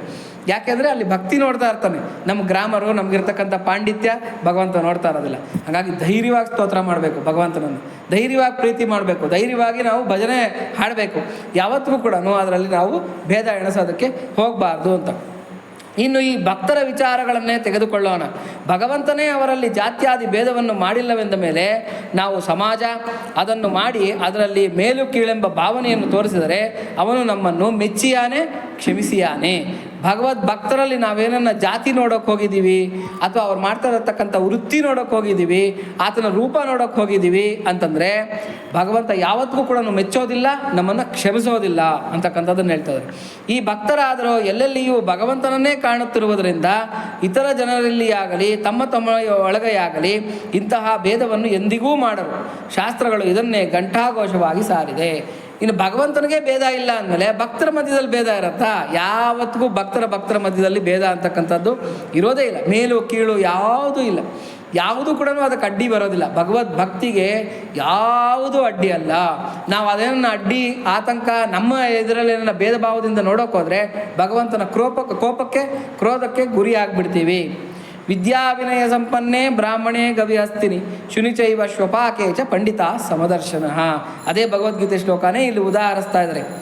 ಬ್ರಾಹ್ಮಣೇ ಪುಲ್ಕಸೆ ಸ್ಥೇನೆ ಬ್ರಹ್ಮಣ್ಯರ್ಕೆ ಸ್ಫುಲಿಂಗಕ್ಕೆ ಅಕ್ರೂರೆ ಕ್ರೂರಕೆ ಚೈವ ಸಮದೃಗ್ ಪಂಡಿತೋ ಮತಃ. ಯಾರು ಬ್ರಾಹ್ಮಣನಲ್ಲಿ, ಅಧಮ ಜಾತಿಯ ಪುಲ್ಕಸನಲ್ಲಿ, ಕಳ್ಳನಲ್ಲಿ, ವೇದ ಪಂಡಿತನಲ್ಲಿ, ಸೂರ್ಯನಲ್ಲಿ, ಕಿಡಿಯಲ್ಲಿ, ದಯಾಳುವಿನಲ್ಲಿ ಮತ್ತು ಕ್ರೂರಿಯಲ್ಲಿ ಸಮದರ್ಶನನಾಗಿರುವನೋ ಅವನೇ ಜ್ಞಾನಿ ಎಂದು ಭಾವಿಸಬೇಕು. ಭಾಗವತ ಹೇಳ್ತಾ ಇರತಕ್ಕಂಥ ಮಾತು ಅಂದರೆ ಅವನು ಎಂಥದ್ದನ್ನು ಆಗಿರಲಿ ಅದು ಭಗವದ್ ಅಂಶನೇ. ಏಕೆಂದರೆ ಮಮೈವಾಂಶೋ ಜೀವಲೋಕೆ ಜೀವಭೂತ ಸನಾತನ ಅಂತ ಹೇಳ್ಕೊಂಡ್ಬಿಟ್ಟಿದ್ದಾನೆ. ಹಾಗಾಗಿ ಪ್ರತಿಯೊಬ್ಬರಲ್ಲೂ ಕೂಡ ಪರಮಾತ್ಮನೇ ಇರೋದ್ರಿಂದ ನಾವು ಪರಮಾತ್ಮ ದೃಷ್ಟಿಯಲ್ಲೇ ಪ್ರಪಂಚನ ಜೀವ ಜಗತ್ತನ್ನು ನೋಡಬೇಕೇ ಹೊರತಾಗಿ ಬೇರೆ ಭೇದ ಭಾವದಿಂದ ನಾವು ಯಾವತ್ತೂ ಕೂಡ ಅಂದರೆ ಭಕ್ತರು ಯಾವುದೇ ಭೇದ ಭಾವದಿಂದ ನಾವು ನೋಡಬಾರದು. ಸಕಲ ಸದ್ಗುಣ ಸಂಪನ್ನನಾಗಿದ್ದರೂ ಪರಮಾತ್ಮನಿಂದ ವಿಮುಖನಾದ ಬ್ರಾಹ್ಮಣನಿಗಿಂತ ಎಲ್ಲವನ್ನೂ ಭಗವಂತನಲ್ಲಿ ಸಮರ್ಪಿಸಿಕೊಂಡಿರುವ ಚಂಡಾಲನೇ ಉತ್ತಮೋತ್ತಮನೆನ್ನುತ್ತಾನೆ ಮಹಾಭಕ್ತ ಪ್ರಹ್ಲಾದ. ಇದು ಕೂಡ ಪ್ರಹ್ಲಾದ ಹೇಳಿರ್ತಕ್ಕಂಥ ಶ್ಲೋಕ ಭಾಗವತದಿಂದನೇ ಉದಾಹರಿಸ್ತಾ ಇದ್ದಾರೆ. ಅಂದರೆ ಈ ಪದ್ಮಪುರಾಣದಲ್ಲಿ ಒಂದು ಕಡೆ ಭಗವಂತನೇ ಹೇಳ್ತಾನೆ, ನಮೇ ಭಕ್ತ ಚತುರ್ವೇದಿ ಮದ್ಭಕ್ತ ಶ್ವಪಚನ ಪ್ರಿಯ ಅಂತ. ನಾಯಿ ಮಾಂಸ ತಿಂತಾ ಇರಲಿ ಅವನು. ನಾಯಿ ಮಾಂಸ ಅಂದರೆ ಎಷ್ಟು ಕೀಳುಮಟ್ಟದ್ದು ಅನ್ನೋದನ್ನು ಅರ್ಥ ಮಾಡ್ಕೊಳ್ಳಿ. ನಾಯಿ ಮಾಂಸ ತಿಂದು ಜೀವನ ಮಾಡ್ತಾ ಇರ್ತಕ್ಕಂಥ ಒಬ್ಬ ವ್ಯಕ್ತಿ ಭಗವದ್ ಭಕ್ತಿ ಮಾಡ್ತಾ ಇದ್ದಾನೆ, ಭಗವತ್ ಸ್ಮರಣೆ ಮಾಡ್ತಾ ಇದ್ದಾನೆ ಅಂದರೆ ಅವನು ಅತ್ಯಂತ ಶ್ರೇಷ್ಠ ವ್ಯಕ್ತಿ. ಅವನನ್ನು ನಾವು ತುಂಬ ಶ್ರೇಷ್ಠ ಭಾವನೆಯಿಂದ ನೋಡಬೇಕು. ಆದರೆ ಚತುರ್ವೇದಗಳನ್ನು ತಿಳಿದಿರ್ತಕ್ಕಂಥ ಒಬ್ಬ ಬ್ರಾಹ್ಮಣ ಭಗವದ್ ಭಕ್ತನಲ್ಲ, ಅವನು ವ್ಯಾವಹಾರಿಕವಾಗಿದ್ದಾನೆ ಅಂತಂದರೆ ಅವನು ಕನಿಷ್ಠ ವ್ಯಕ್ತಿ. ಕನಿಷ್ಠರಲ್ಲೇ ಕನಿಷ್ಠ ವ್ಯಕ್ತಿ. ಭಗವದ್ಭಕ್ತಿ ಯಾರಲ್ಲಿದೆಯೋ ಅವನೇ ಶ್ರೇಷ್ಠ ವ್ಯಕ್ತಿ. ಅದಕ್ಕೆ ಕನಕದಾಸರು ಹೇಳ್ತಾರೆ, ಕುಲ ಕುಲ ಕುಲವೆಂದು ಹೊಡೆದಾಡದಿರಿ, ನಿಮ್ಮ ಕುಲದ ನೆಲೆಯನೇನಾದರೂ ಬಲ್ಲಿರ. ಹರಿಯೇ ಸರ್ವೋತ್ತಮ, ಹರಿಯೇ ಸರ್ವೇಶ್ವರ, ಹರಿಮಯವೆಂದು ತಿಳಿದು ನೆರೆಕಾಗಿ ನೆಲೆಯಾದಿ ಕೇಶವರಾಯನ ಚರಣ ಕಮಲವ ಭಜಿಸುವವನೇ ಕುಲಜ. ಯಾವನು ಕುಲಜ ಅಂತಂದರೆ ಯಾರು ಭಗವಂತನನ್ನು ಸ್ಮರಣೆ ಮಾಡ್ತಾ ಇದ್ದಾನೆ, ಭಜಿಸ್ತಾ ಇದ್ದಾನೆ, ಅವನೇ ಕುಲಜನೇ ಹೊರತಾಗಿ ಬೇರೆಯವರು ಕುಲಜರಲ್ಲ. ಹಾಗಾಗಿ ಶ್ರೇಷ್ಠ ವ್ಯಕ್ತಿಗಳು ಅಂತ ನಾವು ಯಾರನ್ನ ಟ್ರೀಟ್ ಮಾಡಬೇಕಾದ್ರೆ ಯಾರಿಗೆ ಭಗವದ್ಭಕ್ತಿ ಇದೆಯೋ, ಭಗವತ್ ಸ್ಮರಣೆ ಮಾಡ್ತಾ ಇದ್ದಾರೋ ಅವರೇ ಶ್ರೇಷ್ಠ ವ್ಯಕ್ತಿಗಳು. ಅವ್ರು ಬಿಟ್ಟರೆ ನಾವು ಬೇರೆಯವ್ರನ್ನ ಶ್ರೇಷ್ಠ ಅಂತ ತಿಳ್ಕೋಬಾರ್ದು ಅಂತೇಳ್ಬಿಟ್ಟು ಅಂತ. ಅದಕ್ಕೆ ಈ ಒಂದು ದಿವ್ಯವಾಗಿರತಕ್ಕಂಥ ಒಂದು ಮಾತಿದೆ, ಎನಗಿಂತ ಕಿರಿಯರಿಲ್ಲ. ಯಾರು ಬಸವಣ್ಣವ್ರು ಹೇಳಿರ್ತಕ್ಕಂಥದ್ದು, ಎನಗಿಂತ ಕಿರಿಯರಿಲ್ಲ, ಶಿವಭಕ್ತರಿಗಿಂತ ಹಿರಿಯರಿಲ್ಲ. ಬಸವಣ್ಣವ್ರು ಹೇಳ್ತಕ್ಕಂಥದ್ದು. ನನಗಿಂತ ಕಿರಿಯ ವ್ಯಕ್ತಿನೇ ಇಲ್ಲ, ಭಗವದ್ಭಕ್ತರಿಗಿಂತ ಹಿರಿಯ ವ್ಯಕ್ತಿನೇ ಇಲ್ಲ ಅಂತ ಹೇಳ್ಬಿಟ್ಟಂತ. ಅದನ್ನು ನಾವು ಮೈಗೆ ರೂಢಿಸ್ಕೊಂಬಿಡ್ಬೇಕು. ನನಗಿಂತ ಚಿಕ್ಕವನಿಲ್ಲ, ಭಗವದ್ಭಕ್ತರಿಗಿಂತ ದೊಡ್ಡವರು ಇಲ್ಲ. ಇದೇ ನಾವು ಇಟ್ಕೋಬೇಕಾಗಿರ್ತಕ್ಕಂಥ, ತಲೆಯಲ್ಲಿ ಇಟ್ಕೋಬೇಕಾಗಿರ್ತಕ್ಕಂಥ ಸ್ಲೋಗನ್. ಇಲ್ಲಿ ಪ್ರಹ್ಲಾದನ ಶ್ಲೋಕನ ಉದಾಹರಿಸ್ತಾ ಇದ್ದಾರೆ ಭಾಗವತದ್ದು. ವಿಪ್ರಾದ್ ದ್ವಿಷಡ್ಗುಣ ಯುತಾತ್ ಅರವಿಂದನಾಭ ಪಾದಾರವಿಂದ ವಿಮುಖಾತ್ ಶ್ವಪಚಂ ವರಿಷ್ಠಂ ಮನ್ಯೇ ತದರ್ಪಿತ ಮನೋವಚನೆ ಹಿತಾರ್ಥ ಪ್ರಾಣಂ ಪುನಾತಿಸ ಕುಲಂ ನತು ಭೂರಿಮಾನಃ ಅಂತಕ್ಕಂಥ ಪ್ರಹ್ಲಾದ ಹೇಳ್ತಾ ಇರ್ತಕ್ಕಂಥ ಮಾತು ಭಾಗವತದ ಶ್ಲೋಕ ಇದು ನನ್ನ ಅಭಿಪ್ರಾಯ. 12 ಗುಣಗಳುಳ್ಳ ಆದರೆ ಪದ್ಮನಾಭನ ಪಾದಕಮಲವನ್ನು ಬಿಟ್ಟಿರುವ ವಿಪ್ರನಿಗಿಂತ, ಅಂದರೆ ವೇದಗಳನ್ನು ತಿಳಿದಿರತಕ್ಕಂಥ ವಿಪ್ರನಿಗಿಂತ ಆ ಪರಮಾತ್ಮನಲ್ಲಿ ತನ್ನ ಮನಸ್ಸು, ಮಾತು, ಬಯಸಿದ ವಸ್ತು, ಪ್ರಾಣ ಎಲ್ಲವನ್ನೂ ಸಮರ್ಪಿಸಿರುವ ಭಕ್ತನಾದ ಚಂಡಾಲನೇ ಉತ್ತಮ. ಅವನಿಗಿಂತ ಶ್ರೇಷ್ಠ ವ್ಯಕ್ತಿ ಯಾರೂ ಇಲ್ಲ. ಅವನು ತನ್ನ ಕುಲವನ್ನು ಪವಿತ್ರಗೊಳಿಸುತ್ತಾನೆಯೇ ಹೊರತು ಅತಿಮಾನವುಳ್ಳವನಾಗಿರುವುದಿಲ್ಲ. ಅವನಿಗೆ ಯಾವತ್ತೂ ಅಹಂಕಾರ ಅಂತಕ್ಕಂಥದ್ದು ಇರೋದಿಲ್ಲ. ಒಬ್ಬ ಭಗವದ್ಭಕ್ತ ಅಂದರೆ ಅವನು ಏನನ್ನ ನೋಡಿ, ತಿನ್ನೋದಕ್ಕೂ ಭಗವದ್ಭಕ್ತಿಗೂ ಸಂಬಂಧ ಇಲ್ಲ. ಕೆಲವರು ಹೇಳ್ತಾರೆ, ಅಯ್ಯೋ ಸ್ವಾಮಿ ನಾವು ಮಾಂಸ ತಿನ್ಬಿಟ್ಟಿದ್ದೀವಿ, ಇವತ್ತು ಸ್ತೋತ್ರಕ್ಕೆ ಬರೋದಿಲ್ಲ, ಪ್ರವಚನಕ್ಕೆ ಬರೋದಿಲ್ಲ. ಸ್ವಾಮಿ ನಾನೇನೋ ತಿನ್ನಬಾರದನ್ನು ತಿನ್ಬಿಟ್ಟಿದ್ದೀನಿ, ಇವತ್ತು ದೇವಸ್ಥಾನಕ್ಕೆ ಬರೋದಿಲ್ಲ. ಇವೆಲ್ಲ ಹೇಳ್ತಾ ಇರ್ತಾರೆ. ತಿನ್ನೋ ಆಹಾರಕ್ಕೂ ಭಗವದ್ಭಕ್ತಿಗೂ ಸಂಬಂಧ ಇಲ್ಲ. ನಾವು ಮಾಡ್ತಾ ಇರ್ತಕ್ಕಂಥ ಜೀವನಕ್ಕೂ ಭಗವದ್ಭಕ್ತಿಗೂ ಸಂಬಂಧ ಇಲ್ಲ. ನಾವು ಹುಟ್ಟಿರ್ತಕ್ಕಂಥ ಜಾತಿಗೂ ಭಗವದ್ಭಕ್ತಿಗೂ ಸಂಬಂಧ ಇಲ್ಲ. ನಾವಿರ್ತಕ್ಕಂಥ ರೂಪಕ್ಕೂ ಭಗವದ್ಭಕ್ತಿಗೂ ಸಂಬಂಧ ಇಲ್ಲ. ನಮ್ಮ ವೃತ್ತಿಗೂ ಭಗವದ್ಭಕ್ತಿಗೂ ಸಂಬಂಧ ಇಲ್ಲ. ಆಯಿತಾ? ನಮ್ಮ ಒಂದು ವಿದ್ಯೆಗೂ ಭಗವದ್ಭಕ್ತಿಗೂ ಸಂಬಂಧ ಇಲ್ಲ. ಭಗವದ್ಭಕ್ತಿ ಒಂದು ಕ್ವಾಲಿಫಿಕೇಷನ್ ಇದೆ ಅಂತಂದರೆ ಭಗವಂತನ ಹತ್ರ ನಾವು ಪಾಸ್ ಆಗಿಬಿಡ್ತೀವಿ. ಇನ್ನೇನಿದ್ರೂ ಕೂಡ ಫೇಲ್ ಆಗ್ತೀವಿ. ಹಂಗಾಗಿ ಇದನ್ನು ನಾರದರು ಇಲ್ಲಿ ಹೇಳ್ತಾ ಇದ್ದಾರೆ. ಭಗವದ್ಭಕ್ತರು ಶೂದ್ರರಲ್ಲವೆಂಬುದು ಕೃಷ್ಣನ ಮತ. ನೋಡಿ, ಶ್ರೀಕೃಷ್ಣ ಪರಮಾತ್ಮ ಹೇಳ್ತಾ ಇರ್ತಕ್ಕಂಥ ಮತ. ಕೆಲವ್ರಿಗೆ ಅದೊಂದು ಇರುತ್ತೆ, ನಾನು ಶೂದ್ರ ಹಾಗೆ ಹೀಗೆ ಅಂತ ಬಿಟ್ಟು ಅಂತ. ಇಲ್ಲಿ ಶೂದ್ರರು ಯಾರು, ಸದ್ಬ್ರಾಹ್ಮಣರು ಯಾರು ಅಂತಕ್ಕಂಥದ್ದನ್ನು ಶ್ರೀಕೃಷ್ಣನೇ ಹೇಳ್ತಾ ಇದ್ದಾನೆ. ಇದು ಕೂಡ ಮಹಾಭಾರತದ ಅನುಶಾಸನ ಪರ್ವದಿಂದ ತಗೊಂಡಿರ್ತಕ್ಕಂಥ ಒಂದು ಶ್ಲೋಕ. ಮಹಾಭಾರತ ಅನುಶಾಸನ ಪರ್ವ. ಇದರಲ್ಲಿ ಏನು ಹೇಳ್ತಾನೆ ಶ್ರೀಕೃಷ್ಣ ಪರಮಾತ್ಮ? ನ ಶೂದ್ರ ಭಗವದ್ಭಕ್ತ ವಿಪ್ರ ಭಾಗವತ ಸ್ಮೃತಾ ಸರ್ವವರ್ಣೇಶು ತೇ ಶೂದ್ರ ಯೇ ಹ್ಯಭಕ್ತ ಜನಾರ್ದನೆ ಚಂಡಾಲಂ ಮಮ ಭಕ್ತಂ ವಾ ನಾವಮನ್ಯೇತ ಬುದ್ಧಿಮಾನ್ ಯೋವ ಮನ್ಯೇತ ಮೂಢಾತ್ಮ ರೌರವಂ ನರಕಂ ವ್ರಜೇತ್. ನೋಡಿ, ರೌರವಾದಿ ನರಕಗಳಿಗೆ ಹಾಕ್ಬಿಡ್ತಾರಂತೆ ಭಗವಂತ ಎತ್ಕೊಂಡು ಹೋಗ್ಬಿಟ್ಟು. ಯಾರನ್ನ ಭಗವದ್ಭಕ್ತರಲ್ಲಿ ಜಾತಿನೇನನ್ನು ಹುಡ್ಕೊಳ್ಳೋದಕ್ಕೆ ಹೋಗಿದ್ದಾರೆ, ರೂಪ ವಿದ್ಯೆ ಇವುಗಳನ್ನೇನ ಹುಡ್ಕೋಕೆ ಹೋಗಿದ್ದಾರೆ ಅಂದರೆ ಅಂಥವ್ರನ್ನ ರೌರವಾದಿ ನರಕಗಳಿಗೆ ಹಾಕ್ಬಿಡ್ತಾನಂತೆ ಭಗವಂತನೇ ಹೇಳಿರ್ತಕ್ಕಂಥ ಮಾತು ಮಹಾಭಾರತದ ಅನುಶಾಸನ ಪರ್ವದಲ್ಲಿ. ನೋಡಿ, ಇದರ ಅರ್ಥ ಏನು ಅಂದರೆ ಭಗವದ್ಭಕ್ತರು ಶೂದ್ರರಲ್ಲ. ಯಾವತ್ತಿಗೆ ಕೂಡ ಭಗವದ್ಭಕ್ತರು ಶೂದ್ರರಲ್ಲ. ಯಾಕೆಂತಂದರೆ ಭಕ್ತನಿಗೆ ಇರ್ತಕ್ಕಂಥ ಇನ್ನೊಂದು ಹೆಸರು ಏನು ಅಂದರೆ ಬ್ರಾಹ್ಮಣ ಅಂತ. ಬ್ರಾಹ್ಮಣ ಅಂದರೆ ಎಲ್ಲರೂ ಹುಟ್ಟು ಜಾತಿಯಿಂದ ಅನ್ಕೊಂಡ್ಬಿಡ್ತಾರೆ.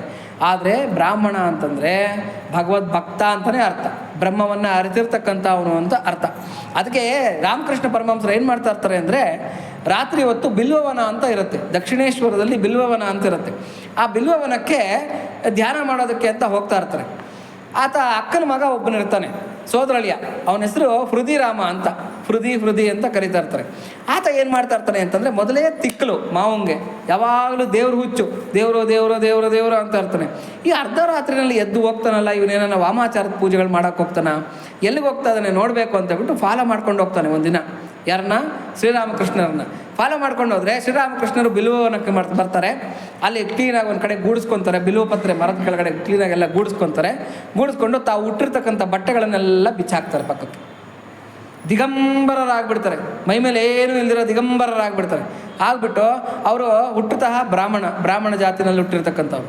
ಅವ್ರು ಹಾಕಿರ್ತಕ್ಕಂಥ ಜನವಾರನ ತೆಗೆದು ಪಕ್ಕಕ್ಕೆ ಬಿಸಾಕ್ತಾರೆ. ಹಿಂಗೆ ಬಿಸಾಕ್ಬಿಟ್ಟು ಧ್ಯಾನಕ್ಕೆ ಕೂತ್ಕೊತಾರೆ.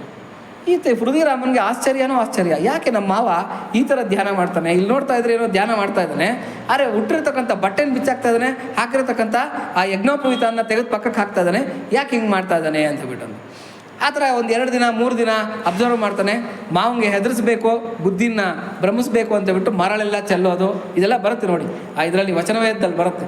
ಆ ಮರಳೆಲ್ಲ ಚೆಲ್ಲೋದು, ಈ ದೆವ್ವಗಳು ಕೂಗ್ದಂಗೆ ಅಂತೆಲ್ಲ ಕೂಗೋದು, ಎದುರಿಸೋದಕ್ಕೆಲ್ಲ ಪ್ರಯತ್ನ ಮಾಡೋದು, ಇದೆಲ್ಲ ಮಾಡ್ತಾನೆ ಶ್ರೀರಾಮಕೃಷ್ಣರಿಗೆ.